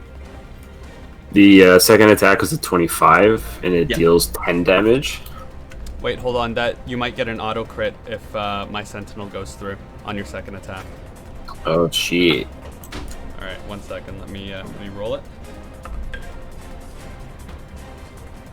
That's an 18. 18 to hit, Brendan? Yeah, that'll hit. Make a strength saving throw. Yeah, like 30. Ah, okay. Never mind. He's pretty strong. Alright, so he's not knocked prone, so it's not an auto crit. But I'll roll that damage. Alright. I don't know if you heard me. I think I said 19. 18 or 19. For damage? For damage back at you, yeah. Yeah, I already marked it down. Okay. Oh,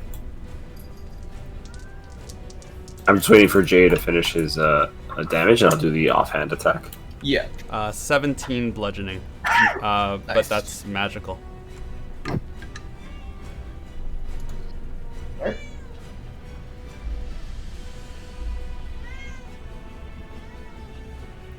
So 26 to hit for the offhand attack, and then 12 damage.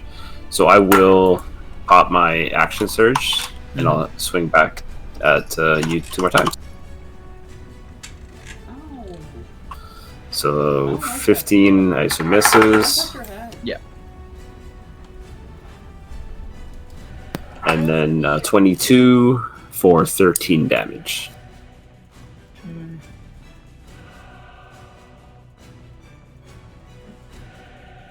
And that's me. Nice. You just go to town on him, slicing. Blood starts going everywhere. He hits back for a single hit, but you definitely come out on top in that exchange. Bear's turn. I'm going to attack OG Dwarf Fighter.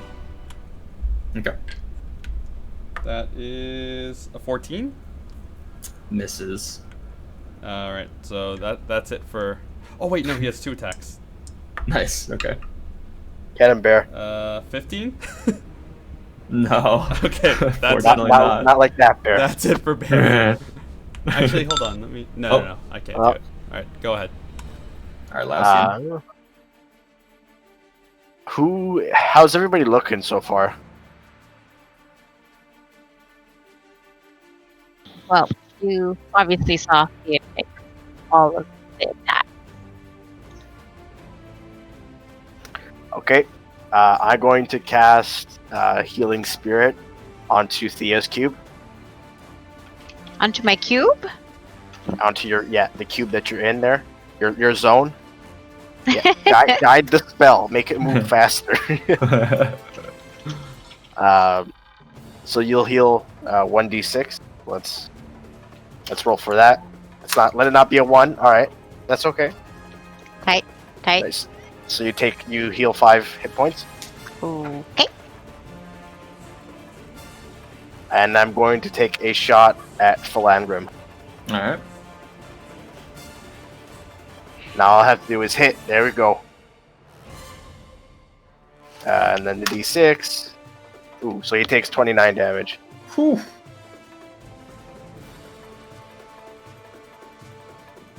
Very nice. Also, just an update for you, DM. There's 2 arrows left on the cordon of arrows. Gotcha. All right. Good to know. Does it end your turn? Yes, sir. All right. Aldrea.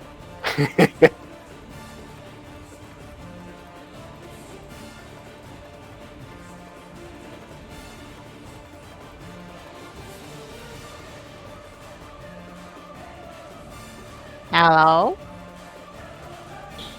Hello. Muted. Sorry. Aldrea. Sorry, I will attack War Chief. I was saying to myself. Oh my god. Just misses. Oh no. No. Ducks out of the way somehow, even though he's a huge creature right now. Alright, well. I'm about to go in there. It was my turn. Oh. All right, Sky. I'm gonna attack Dwarf Fighter too. Okay.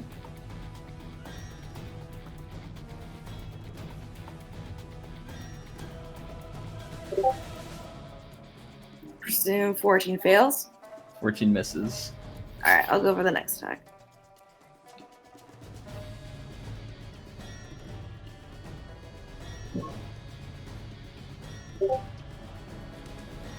$24 hits.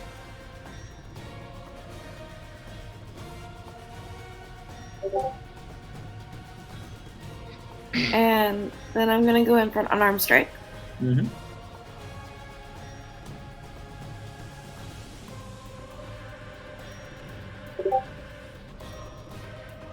$22 hits as well.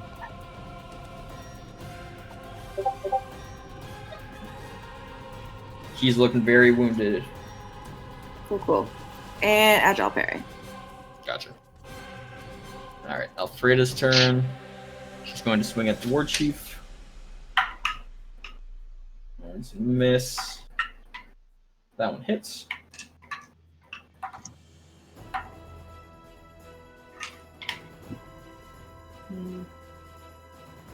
Okay.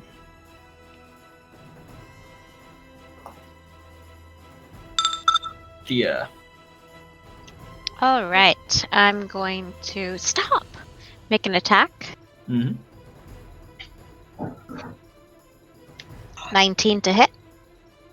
19 hits.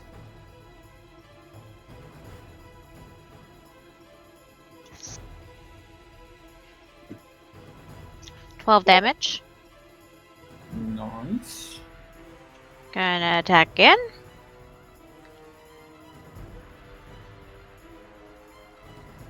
24 to hit. That'll hit.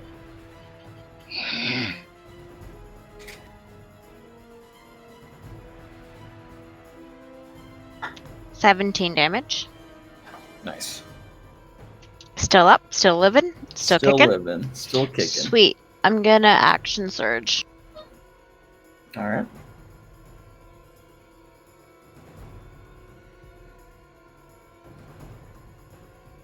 $22 to hit. That'll hit. That'll hit. Mm.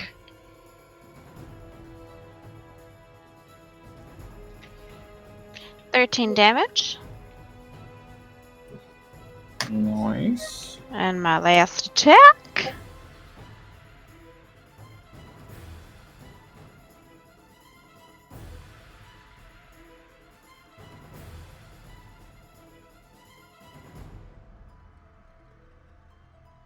Does 18 hit? 18 hits, yeah. Oh, sick.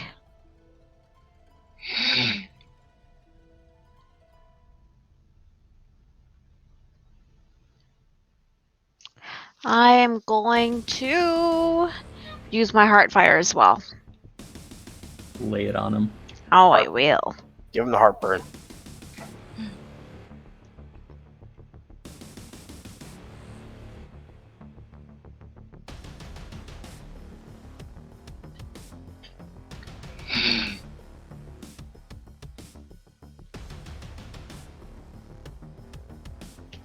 $25 damage. Melt him. Is that fucker still up? He's still up. Melt him with your Alright. heart fire. Melt him with love. That's got no skull. Okay, right now I'm just gonna paint you a picture. He literally is like the Juggernaut from Marvel. That's how you can picture him. Alright. Big I end my turn. Alright. So he's going to raise his Warhammer up in the air and slam it down in front of him. And let's see. Let's get the measuring tape out, boys. Oh no. Bear, yep. Laucian's good. Oh shit! Good thing I Oh no, moved back. AoE. So basically, anyone within 15 feet of Thea, I'll have you make a strength saving throw. Oh my gosh. Great. Strength Okay. saving throw. Alright. Alright. I love the having a melee character. Oh man. Which one? Strength saving throw? And strength saving throw, yeah. And I'll just, instead of everyone telling me at the same time, I'm just gonna go through it from left to right. So I guess Ulrich, you could let me know first.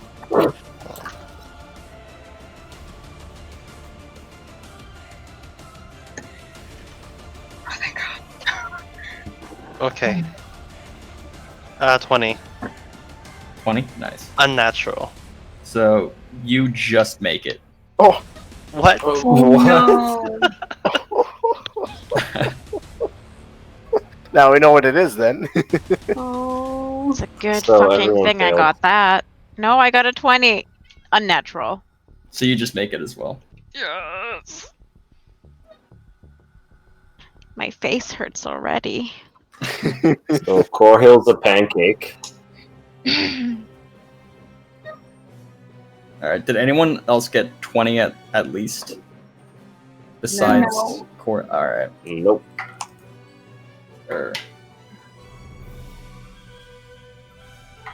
Watch to make 40 damage. Nah, so you all take 17. I was like, Gosh. fucking hell. You guys just die. No, it's 17 bludgeoning damage. And people who made the save take half that. I'm so glad I'm out of range. Bear is dead. Oh no. Can I uncanny dodge? You can, yeah. Bastard, you killed So you also Bear. take half. However, you guys are sent back Or 15 feet. what was it? How much in total? So it was 17 halves, so it would be 8. 8? Yeah. 8. Okay.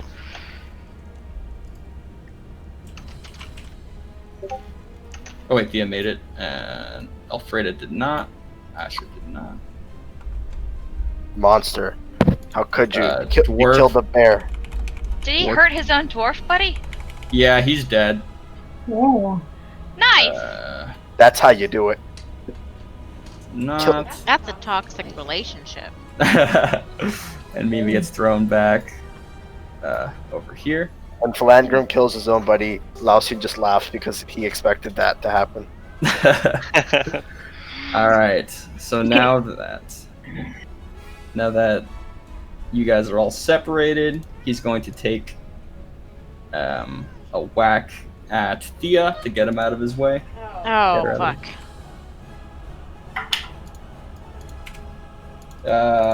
18 just hits, I think. Yeah. All right, I'll have you make one more strength saving throw.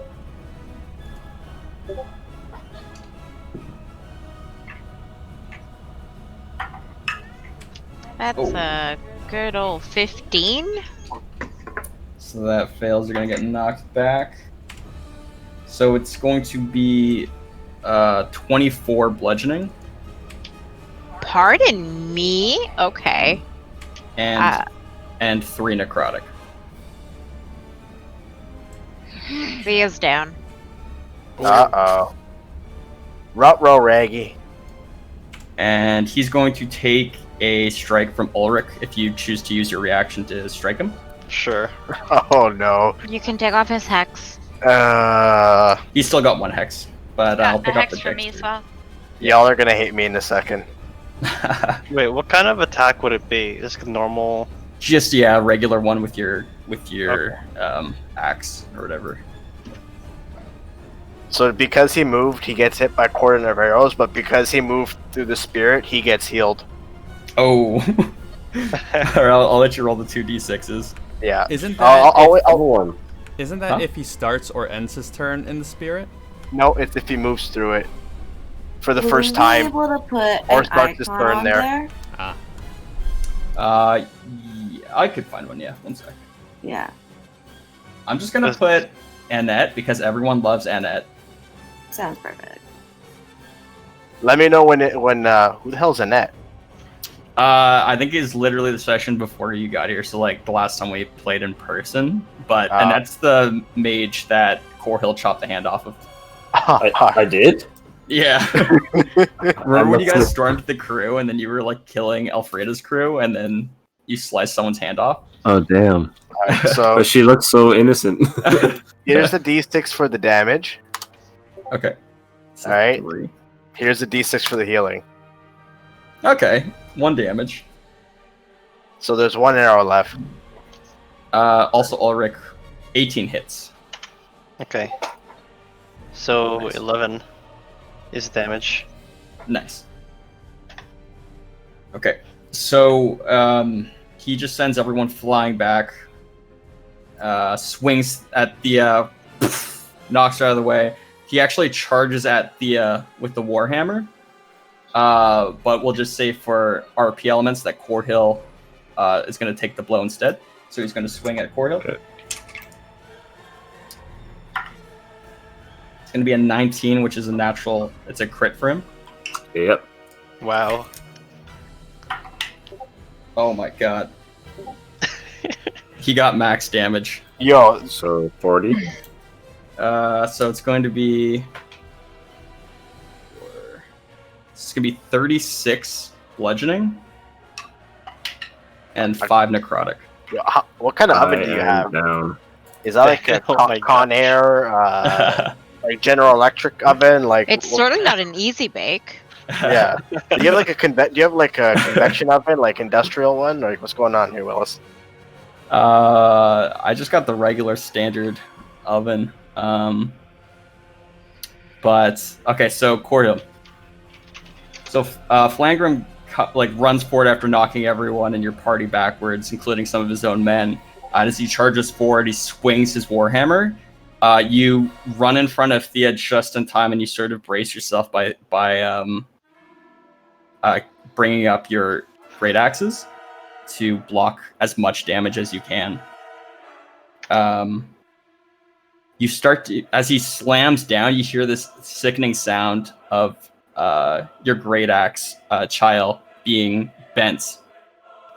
And as you go for a counterattack, time sort of slows around you as you see the Warhammer wrapping around, which would no doubtly be a direct hit. And with the last of your energy in your last bit of consciousness, you raise Amiel, which is your late wife's great axe, to deflect the blow. And as the Warhammer collides with it, you see the axe completely shatter as the Warhammer caves in your chest plate, taking out all the air left in your lungs. Wait, did it destroy both of his axes? It damaged one and broke the other one. What? What? Fuck. And as you go down, Felangrim sort of pats his own wounds down.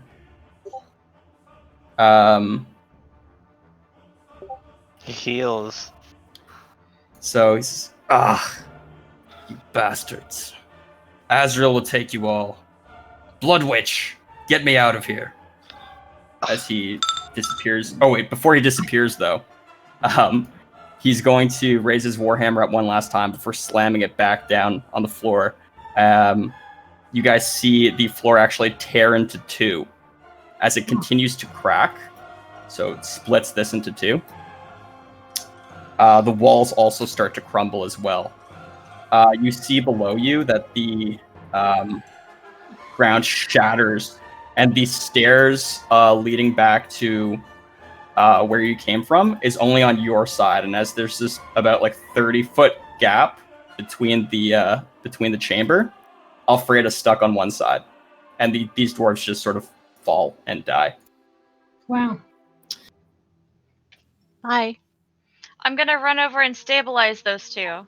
Yeah, I'm gonna launch my healing spirit onto Corhill. Mm-hmm.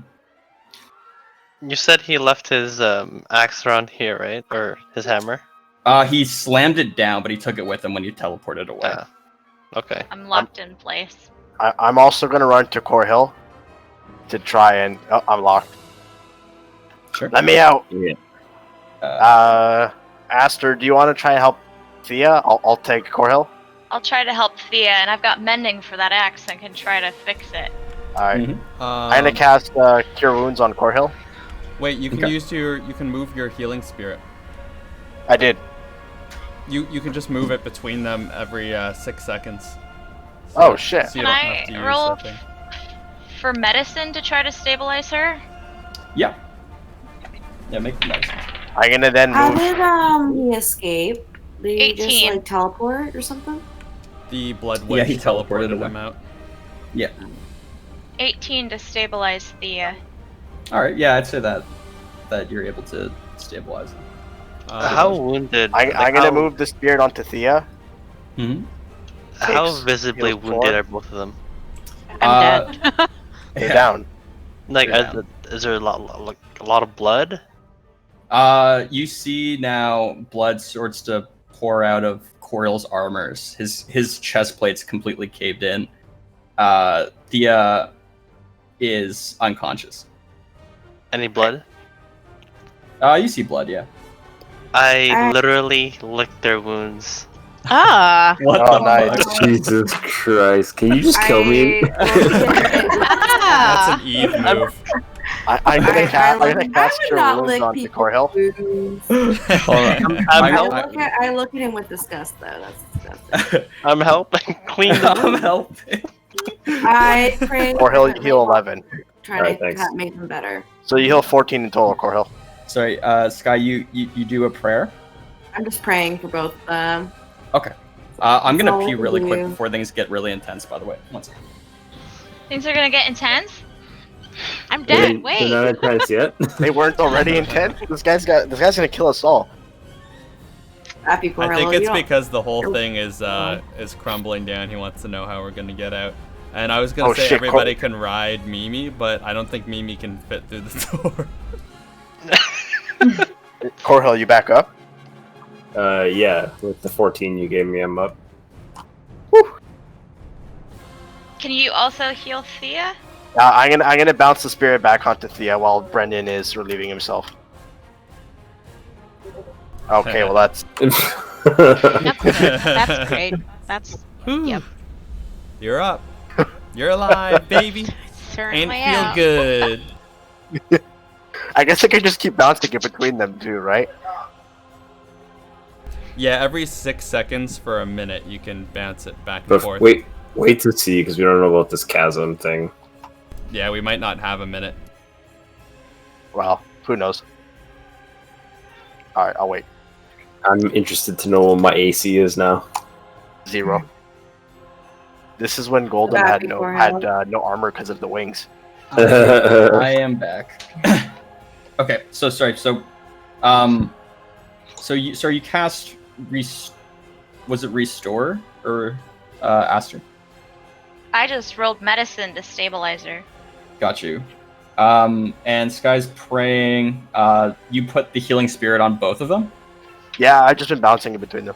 Okay, so Thea, you regain consciousness. After briefly being knocked down. So you last you remember you getting slammed by a warhammer. You sort of look, you awaken and you see the body of Corhill. He seems to have shielded you from another blow, probably saving your life. I put my hands on his chest and cast my healing light. Mm-hmm. So, so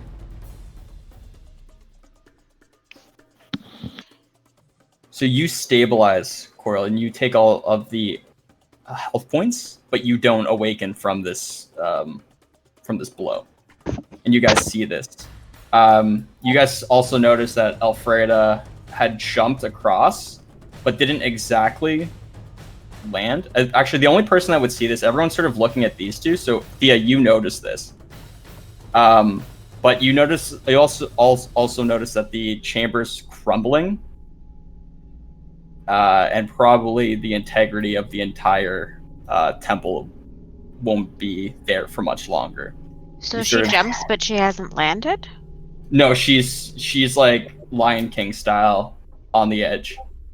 Oh! She's about to She's move like fast to this. hanging, or she's Yeah. just Okay. So she's a rope. Mufasa. Yeah, she's I've got Mufasa. a rope. But Yeah. you guys don't notice. So in the Oh, no. chaos, because the entire chamber is being like destroyed right now by that warhammer, by the juggernaut. Did the giraffe notice? He's got a really long neck. I'm gonna say, Mimi, you're sort of preoccupied because while all that just happened, you guys were trying to stabilize these two. So Asher just picks up Corhill and sort of slings him over the shoulder. He's just like, "Come on, let's go!" And as you all begin to run, Thea, you feel like you're stable enough to get up, and everyone sort of notices this as well. Okay, I go over to her. You hear in the back of your mind too, is that no one will know.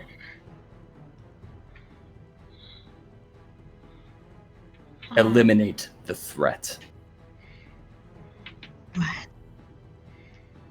Who heard that? Just Thea. Do I see how far it is? Yeah, so it's not too far. It's yeah, she's about 25 feet away, but you see that your gang is sort of all begin to run as the temple's sort of crashing down. Okay, I run. I could do both. Wait, do you not pick her up? I do. Oh, you pick her up. I think to myself, don't underestimate me. I can do both. And you grab her. Mm-hmm. She thanks you and continues to run on.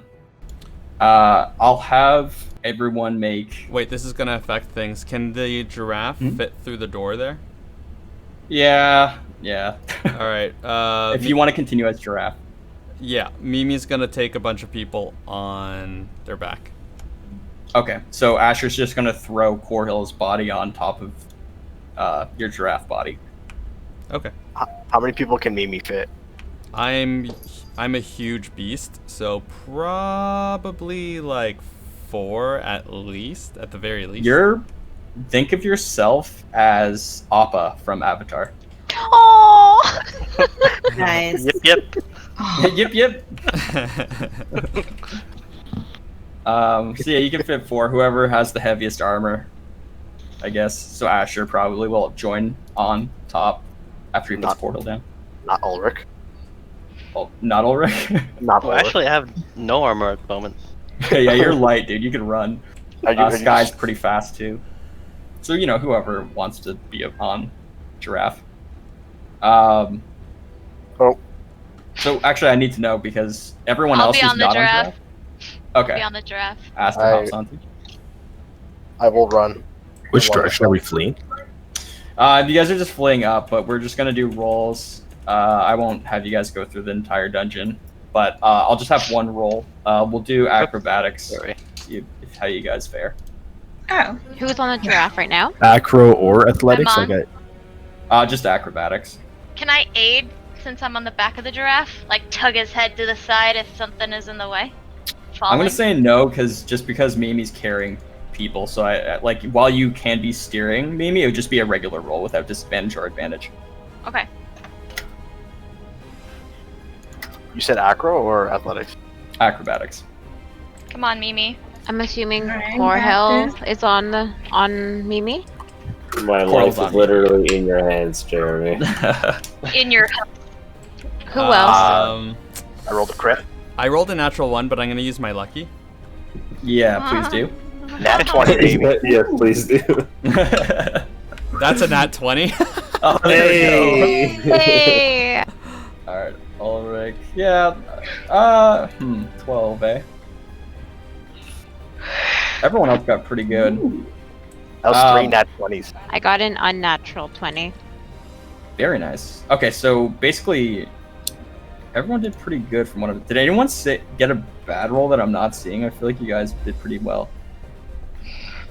Are these There's for a 12 in Your there. lowest is 12. Yeah, I noticed the 112. Are these for the people that are riding? No, so the people that are writing don't have to roll. So Mimi got Okay. a natural 20, luckily. Okay. nice choice. So you guys are quickly fleeing the dungeon. Aster, you hear Oberyn say, sorry, one second. I have this all backwards.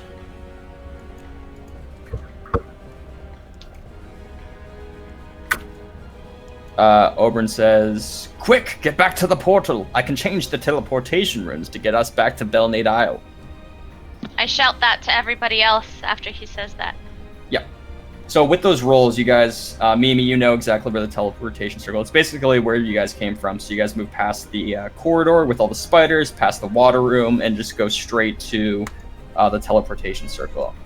You're just racing ahead because you know that Corhill is just unconscious and his life is in your hands. So you're just mainly focused on that. But the three of you see Ulrich trying to keep up with all of you. He's a fast guy. But you notice that pieces of the temple just start to cave in. One piece actually blocks Ulrich's where he was sort of running to, his pathing, so it kind of catches him off his feet. So Ulrich, I'll have you make one more acrobatics check. Okay. Nat Also, 20. whose wounds did he lick? Both. Both. Thank God I'm not alive to see it. Hopefully I wasn't either. You come to find Ulrich licking your arm. Alright, 14's a bit better. So yeah, Ulrich, you launch yourself off of the debris and keep pace with the rest of the group. So you guys get back to the circle, and with Oberyn's instructions, Aster kind of raises Oberyn's head up so he could mutter his incantation, and you guys sort of hear him this guttural Saha Uvak Raska Lo, and he sort of pauses for a second. He's like, ah, shit. Oh shit! Wait, no. As you guys begin to warp, the incantation gets and added a chew and a little sneeze in, which completely Oh no. disrupts Oh my his magic. You guys How get has this guy warped. survived this long? You guys see each other, but you don't recognize your surroundings, and you're sort of like looking around. You look below you though, and you notice that there are clouds beneath you, and you begin to free fall out of the sky. Oh Oh my gosh. shit. Whoa. I got this. I'm casting Animal Companion. I'm summoning 2 giant eagles. I myself am turning into a giant eagle, and I'm going to catch everybody. Oh God. boy. As you're about to cast that, he's like, "Wait, no, I got it. Does he got it? Don't worry. There's probably like soft linens beneath these clouds." Well, But as you guys Probably. as Do you we have- guys rocket through the clouds, you see directly below you is a volcano. Oh god. You hear Oberon go, let me try that again. Lausine is gonna scream, turn into an eagle. He repeats the incantation this time without the sneeze. But you guys warp again. This time you get teleported to the little port village of Belnade. And you sort of see in the distance the temple completely collapse. The maw just gets destroyed. Even the parts that aren't in the Feywild, now that you guys are back in the material realm, you notice the temple completely gone. It just breaks down. And you see Asher sort of take Corhill and gently put him down. You notice that Corhill's wounds seem to be closed up and healed, but he still isn't awakened yet after that giant blow to his chest. You do notice that Asher had collected as many, I guess, like the shards, the metal shards of Corhill's great axe, and he's sort of keeping that with him in like a cloth. The head that I'm carrying on my bag, I'd like to shake like this gif. What's wrong with you? You almost killed us all! I had to sneeze. It's allergy season. You could have warned me. I'd have pinched your nose, man. Don't worry, I'm just we're fine. A lot for Corhill. Sorry, what was that? I was praying for Corhill. You're still praying? Okay. Is there a church in this city that we could take Corhill to? Maybe the priests could heal him? You're not too familiar with this island, actually. But you feel as though Asher is good enough company, himself being a paladin, so he knows something about medicine. So you feel like out of all the people on this island, that Asher's probably the best bet at Corhill surviving. Asher's already taking care of him, isn't he? Yeah. Okay.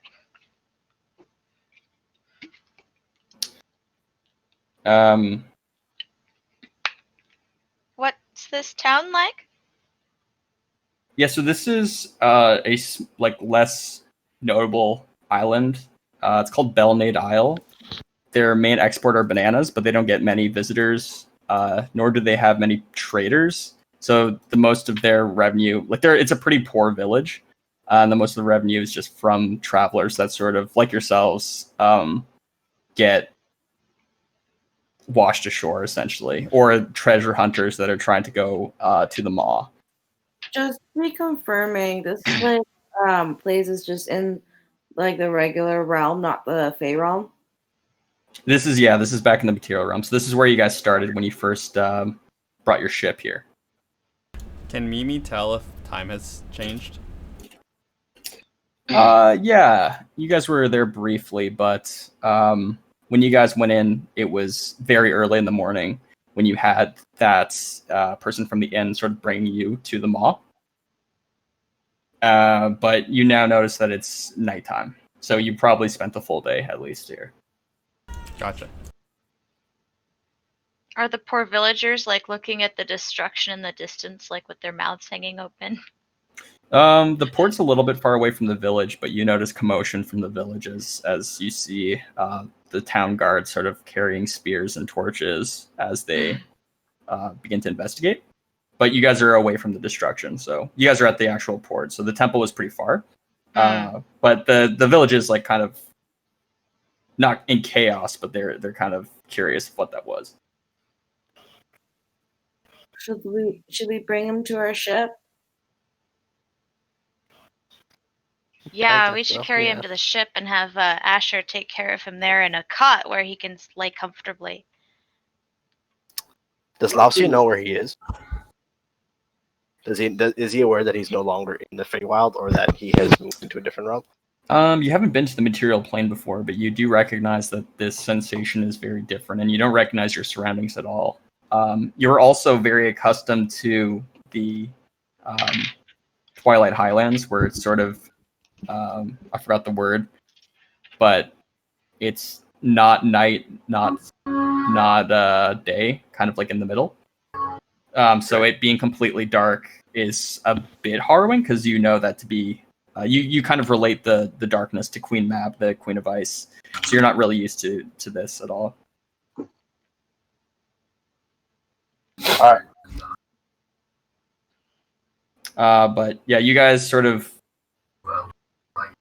bring Corhill to your ship, but as you approach your ship, where you docked it, you notice the ship gone. God fucking damn it, Thea says. Aster is furious. Another lost ship! My luck this year! Is there anyone nearby? You can make a perception check. I'll aid with that. No, Mimi's gonna do it because Mimi gets advantage. I'd say that you give Aaron advantage. Does she get double advantage? Just regular. Because my neck, she can climb my neck. Also, that's how she gets the advantage. All right. Good. Unnatural 20. Unnatural? Yeah. Okay. So you look around the port. You notice in the distance a few goblins. And while that doesn't give you any hints or clues as to where your ship is, you do find that quite curious, as goblins are probably not welcome on this island. Are they Aster would like up here? They're coming towards the island, or like visiting the island? You notice them sort of trailing from the village. They're kind of sneaking their way out. Like on the boat, or just by land? Just by land. So they're sneaking out of the village carrying some supplies, and they're bringing them somewhere, it looks like. Interesting. I tell the party. Any unattended boats at the dock amid all of this chaos that we could sneak onto? Yeah, there's rowing boats, like fishing boats and stuff, but there's not any. It's not a big enough island where pirates would actually go out of their way to stay there longer than a few hours. Should we follow those goblins? They seem to be very suspicious, and they're carrying supplies, and they might be useful for us considering our boat's gone. Aster nods at Sky and agrees with her. DM, quick question. Yeah. What kind of a terrain are we in currently? Sorry, say that one more time. What kind of a terrain are we in currently? You're in, I guess, like it's grassland? It would be more forest. Forest? Yeah. Okay. Because I'm a wanderer, like I'm gonna start to forage for food and fresh water for the group. Sure. So I I think could that's survival. Pardon? Is that a survival check, or is that just something you could do? It's part of my wander as being a wanderer. Yeah, sure. You could grab. You could sort of scavenge while they're investigating the pirates. So it's or for the up to, goblins. so it's for up to 5 people. So I'm just gonna put who they are. Sorry, I missed that. What was he scavenging for?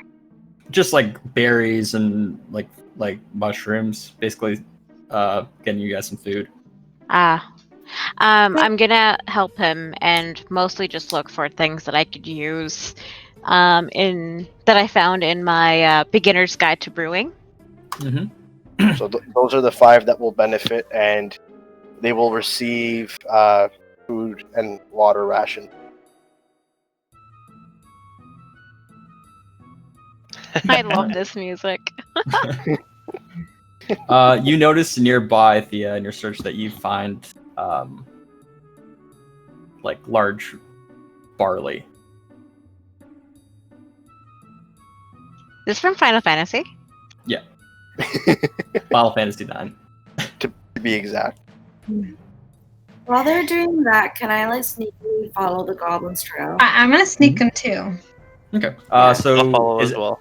is everyone else basically just gonna go follow the goblins except Thea and Lausian? They're just gonna forage. Yeah, I'm just looking for brewing stuff. We're grabbing Yeah. supplies for the group. We're the caretaker. You notice that an unattended farm full of barley, so you could sort of grab as much as you can carry. Yes. Thea shoves as much as she can in her bag. I'll say you have probably like 5 pounds worth of barley. Lausian will also grab some. Yeah, you could also grab 5 pounds of barley. While we're doing this, I start sharing my my newly found hobby of brewing. So you're hearing Thea explain, this is for brewing. And you're kind of like, that makes more sense. Well, I would hope. I imagine I would go into the details of my book. Oh yeah, of course. Yes, please explain. Ooh, barley brewing. So yeah, the rest of you guys, are you sneaking or are you just sort of walking Sneaking, behind? and I got a 9. A 9? Yeah. I'll sneak. Hmm. See.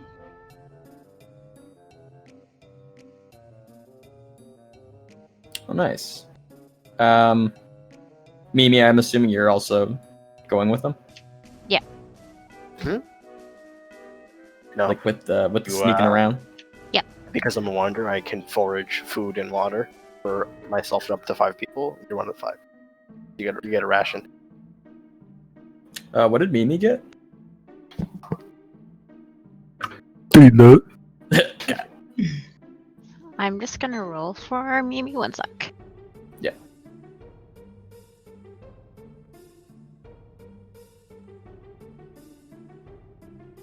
Ah, 15. Okay, that's not bad. So you guys begin to slowly creep behind these 3 goblins, sort of scavenging and bringing supplies back. You see now that you're kind of closer to them, what they're exactly carrying. And you see them carrying wooden planks, ropes, rations. They too are, like your party, were scavenging barley as well. Essentially all they can carry, so they're just stuffed to the brim. They're like treasure goblins from Diablo. Wow. Some are rich enough to be using stolen wheelbarrows, so they probably got those from the village too. You kind of put 2 and 2 together. But you notice that this trail of goblins sort of lead to a familiar sight as you witness the goblin ship city of the Kellkrieg, the traveling goblin city. And for the new players that have not heard of the Kellkrieg, you see not 1 or 2 ships tied together, but probably near 100 ships tied together by ropes to form a colossal ship city. Not all of these ships are still intact. They probably like crafted pieces, tied them all together. So you see like sort of half ships acting as a roof for like a campsite, basically. So it's just this giant mess of debris, basically, with some good ships in there. That being said, is our ship in that giant colossal mess? You don't see it right now. So wait, did you say 100 ships? About 100 ships, yeah. Smaller ships, some larger, but you kind of lose count as you're trying to like piece together. It's like the Iron Throne of ships. Wow. Yeah. Huh. So you do recognize this ship for people who were traveling with the Misfits basically before they killed the Pirate King, or I guess beat the Pirate King in battle. But yeah, for the newer people, I'll just explain it. So the more leveled areas of the ship sort of act as an entrance, and you can see that goblins are doing their supply run like little ants. The ship's hulls are hollowed out and gutted, and you see inside the ships are like little cabins and shops. The insides are bustling with other goblins, almost like a colony of ants. So the entirety of the ship is lit up, and you could hear the guttural chatter of the goblins from where you are.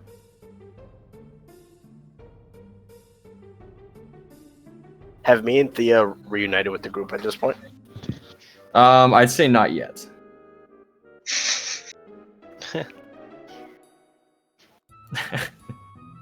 So what the rest of you guys do? Ships there, guys. Maybe that's where it went. Seemed to have a lot of ships there.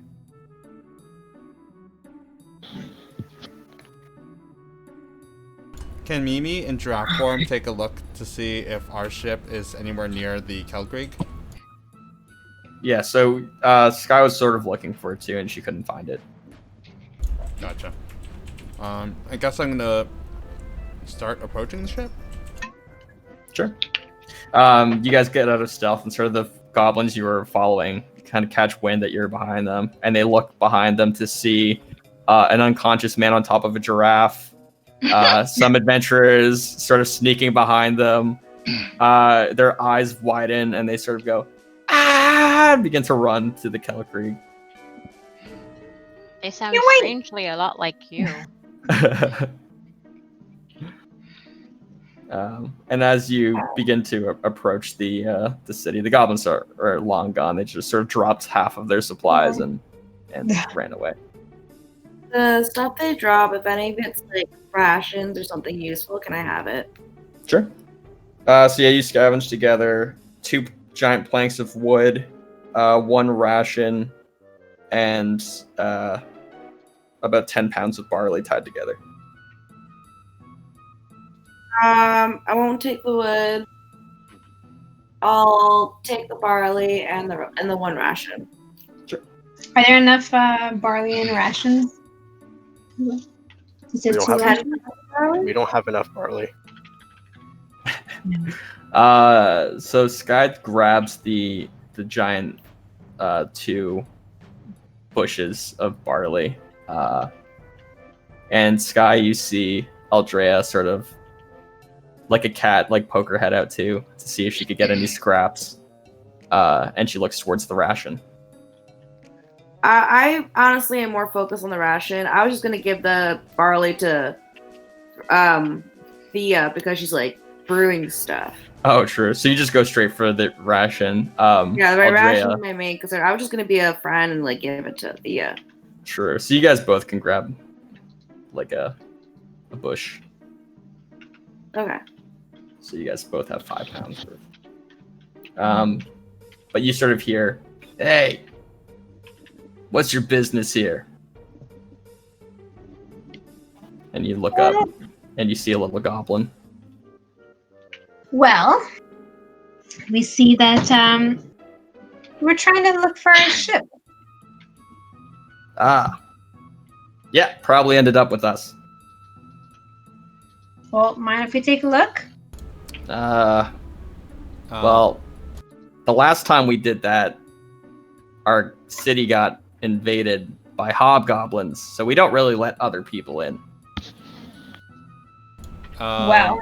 I'm going to carefully put Corhill down, and I'm going to turn back into Mimi. Okay. And what was her name again? Susie? Mika. Susie's Mika. from your campaign. Right. We are friends of Mika. Can you take us to Mika? Oh, you guys know Mika? That changes everything. I thought you were a part of the town guards, because last time we saw the guards, I told them I was going to eat their children. So I thought it would make sense why you followed us back here to kill us. Oh. But you're not with the guards. That's okay. My name's My name is Rovork. What? Hi, New York. No, it's Rovork. New York. But wait, I think I heard about you guys. Now that I hear your accent. My accent.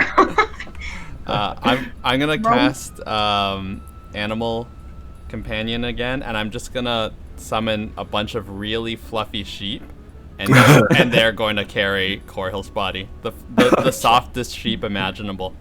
Nice. You went straight to sleep country. Why buy a mattress? No. Where else? Hey, you guys are the Fitzmiss, right? Yeah, that's us. The Nice. Misfits, yes. You guys saved our city. That's us. All right, hold on. I'll let you guys in. So he waddles his way to the entrance of the ship, and you hear him. He grabs like a rock from the floor and just throws it up. Hey! You hear another goblin. What's the password? To which Rovork yells back, don't eat the mushrooms that are red and black and have legs because they don't taste good and you'll die. It's a good password. Then a moment later, a drawbridge comes crashing down onto the ground, and Rovork walks across it, motioning you guys to do the same. A password that's also practical. I like it. Thanks. And the drawbridge slowly goes back up after you guys enter the city. And as you enter the city, you guys remember entering in here to defeat Tharok, the Pirate King's general. But the hobgoblins are long gone. Their bodies and blood have been cleaned up. And you see goblins bump into one another while traversing through the city. And Rovork takes some ladders and steps and carries them around and adjusts things, completely destroying other parts of the city. So he grabs like ropes and like ties things down. And Marco's a robot. Beep, beep, beep. But you notice that when he's adjusting like a way for you guys to get through the city, that like ships and like debris starts falling down onto other goblins and stuff, and it's complete chaos. Another day in the Kelkrieg. Am I right, guys? Oh wait, you're not from here. That's okay. I think your ship's down in the docks. Let me take you there. And you guys swing down a few ropes, and you eventually make your way down there.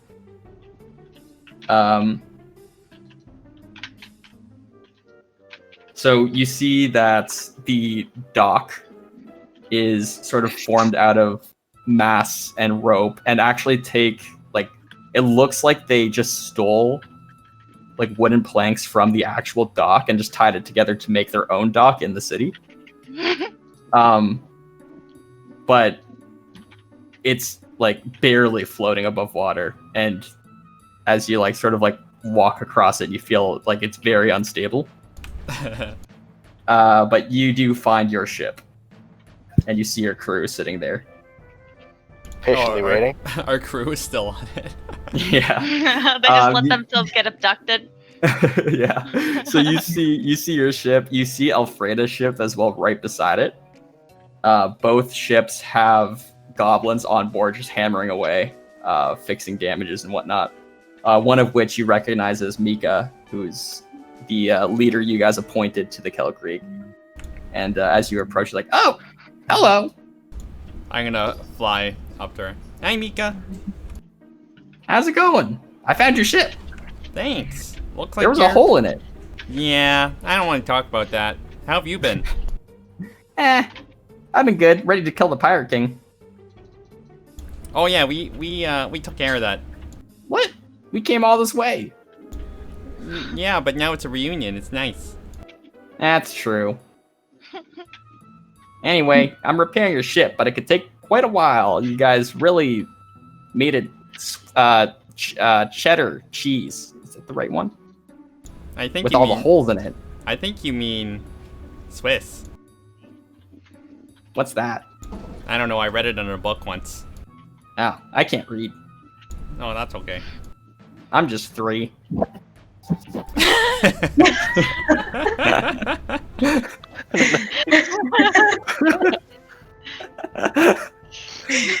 Oh my god.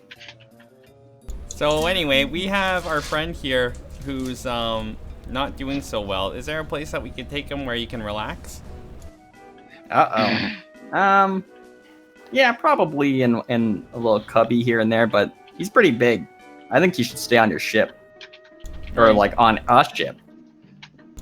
Yeah. Oh, here's an idea. I could probably lend you a ship if you guys don't want to wait around for your ship to be repaired. It's the least we could do for freedom. Let's do that. Okay. Okay. You see her sort of waddle off your ship and just whip her hammer across the dock, and it just boom hits another goblin. Ow! She like hops off, and you guys follow suit, and you see her climb around on the ropes. And she's like, almost like at the city in front of Hogwarts, where like Harry gets his first wand. She's just sorting through all the ships that they have. Just lending us a ship, or is she actually just giving us a ship instead? She's lending it until your ship is fully repaired again. Okay.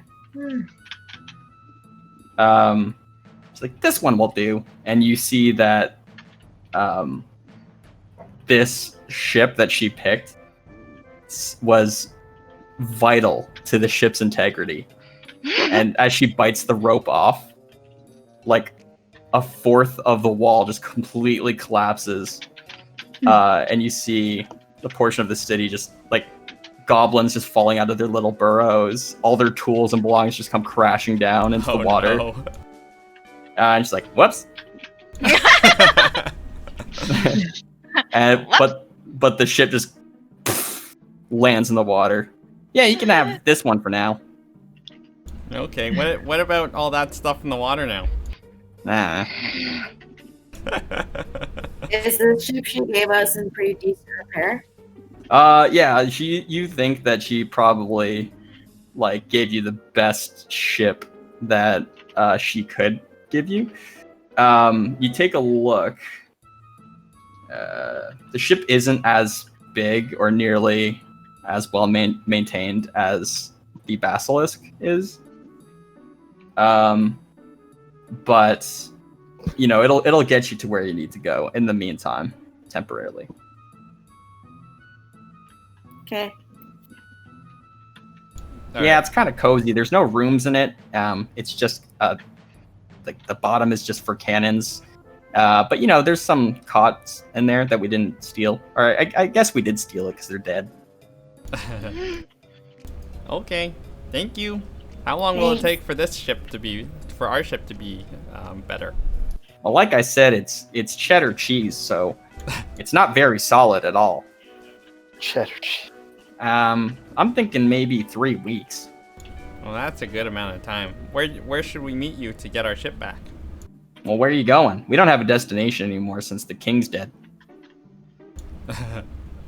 That's a good question.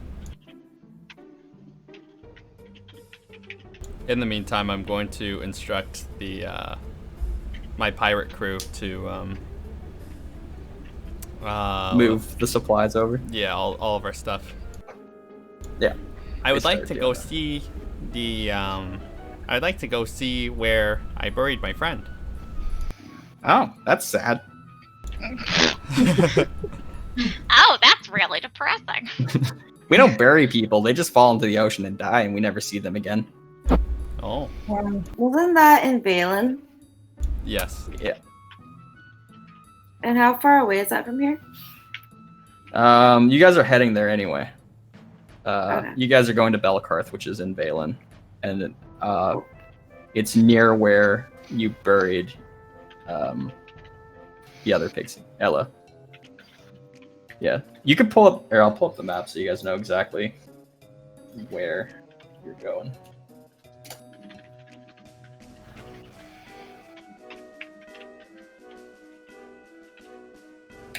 So, if you pop that open, and then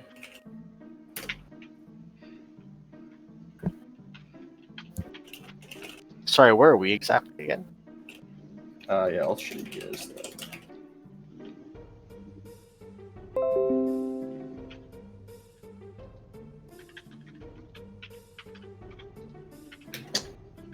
So where you guys are is you're just past the daggers. Dagger.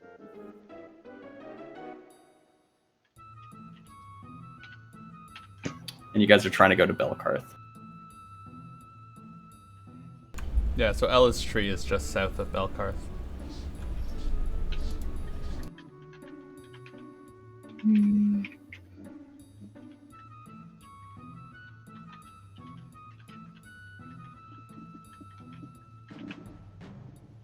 Alright, so we'll meet you at Belkarth then. Okay.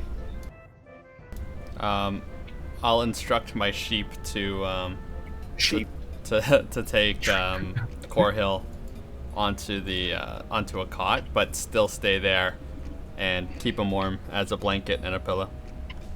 Sure. So he's got little sheep around him. I may never leave here.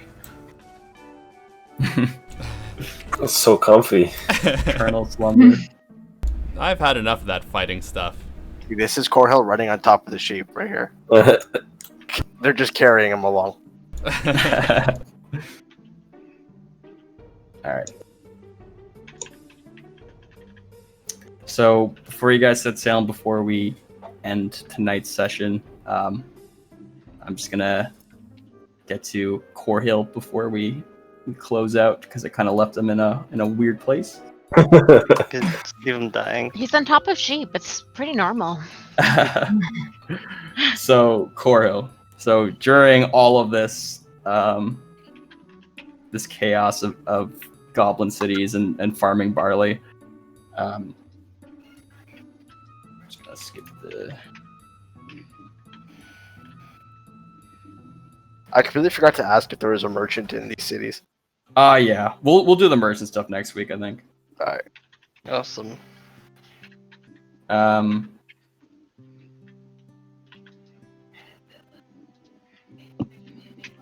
So Corhill.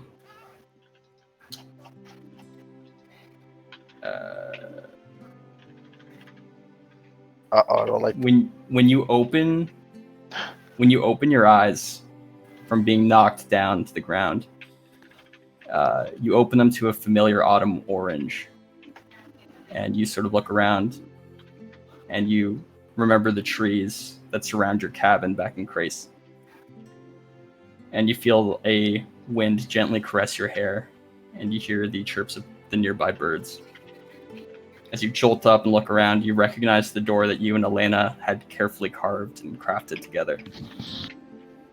And behind you, sitting on the wooden bench beside her garden, is your wife, Elena. Her body is turned away from you, and as she watches the sunset behind the hills in the distance, you see her place her hand next to her, motioning you to sit beside her. I go sit beside her. So as you sit carefully next to her, she looks back at you.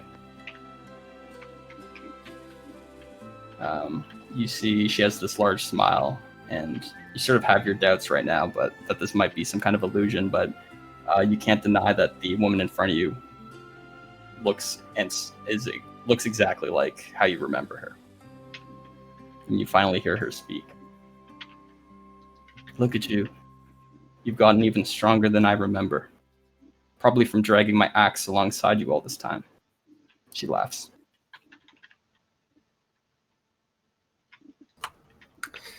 It's kept me safe.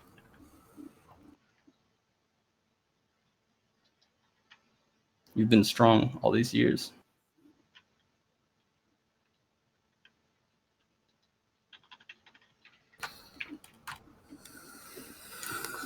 Am I dead? Is this heaven? Not exactly.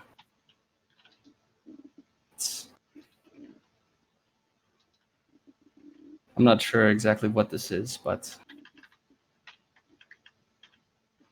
it's a great chance to see you again.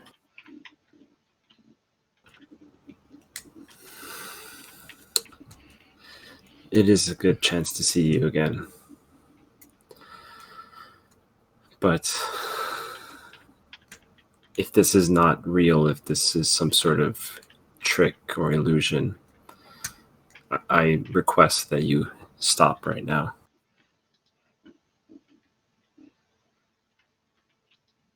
It's as real as I think it could be. And she sort of proves to you that she's really there by just going and reminiscing about things that only she would know, and that things that you shared together. And you guys sort of talk for hours, sort of catching up of all the years that she's missed with you. And you sort of feel this sense of closure as you finally get to say everything you wanted to tell her, everything that's been built up. And the two of you just sort of look to the sky.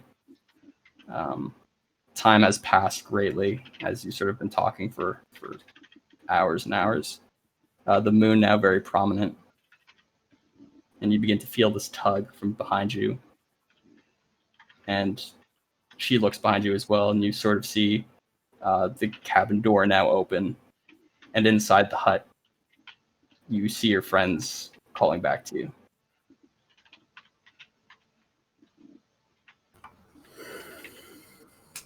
This was great, but I feel like I must go. Yes. I suppose you won't be joining me quite yet. Not yet. She embraces you one last time. She's sort of fighting back tears before smiling at you. Keep fighting, my love. I'll always be with you. Goodbye, my love. And as you walk back to your cabin and enter the door, Coriel awakens, surrounded by sheep, in a cot.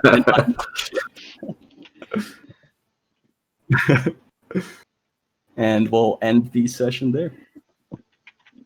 Aww. Good session. That was nice. Good sesh, dude. We almost all died in good section. GG. Alive. Good game, guys.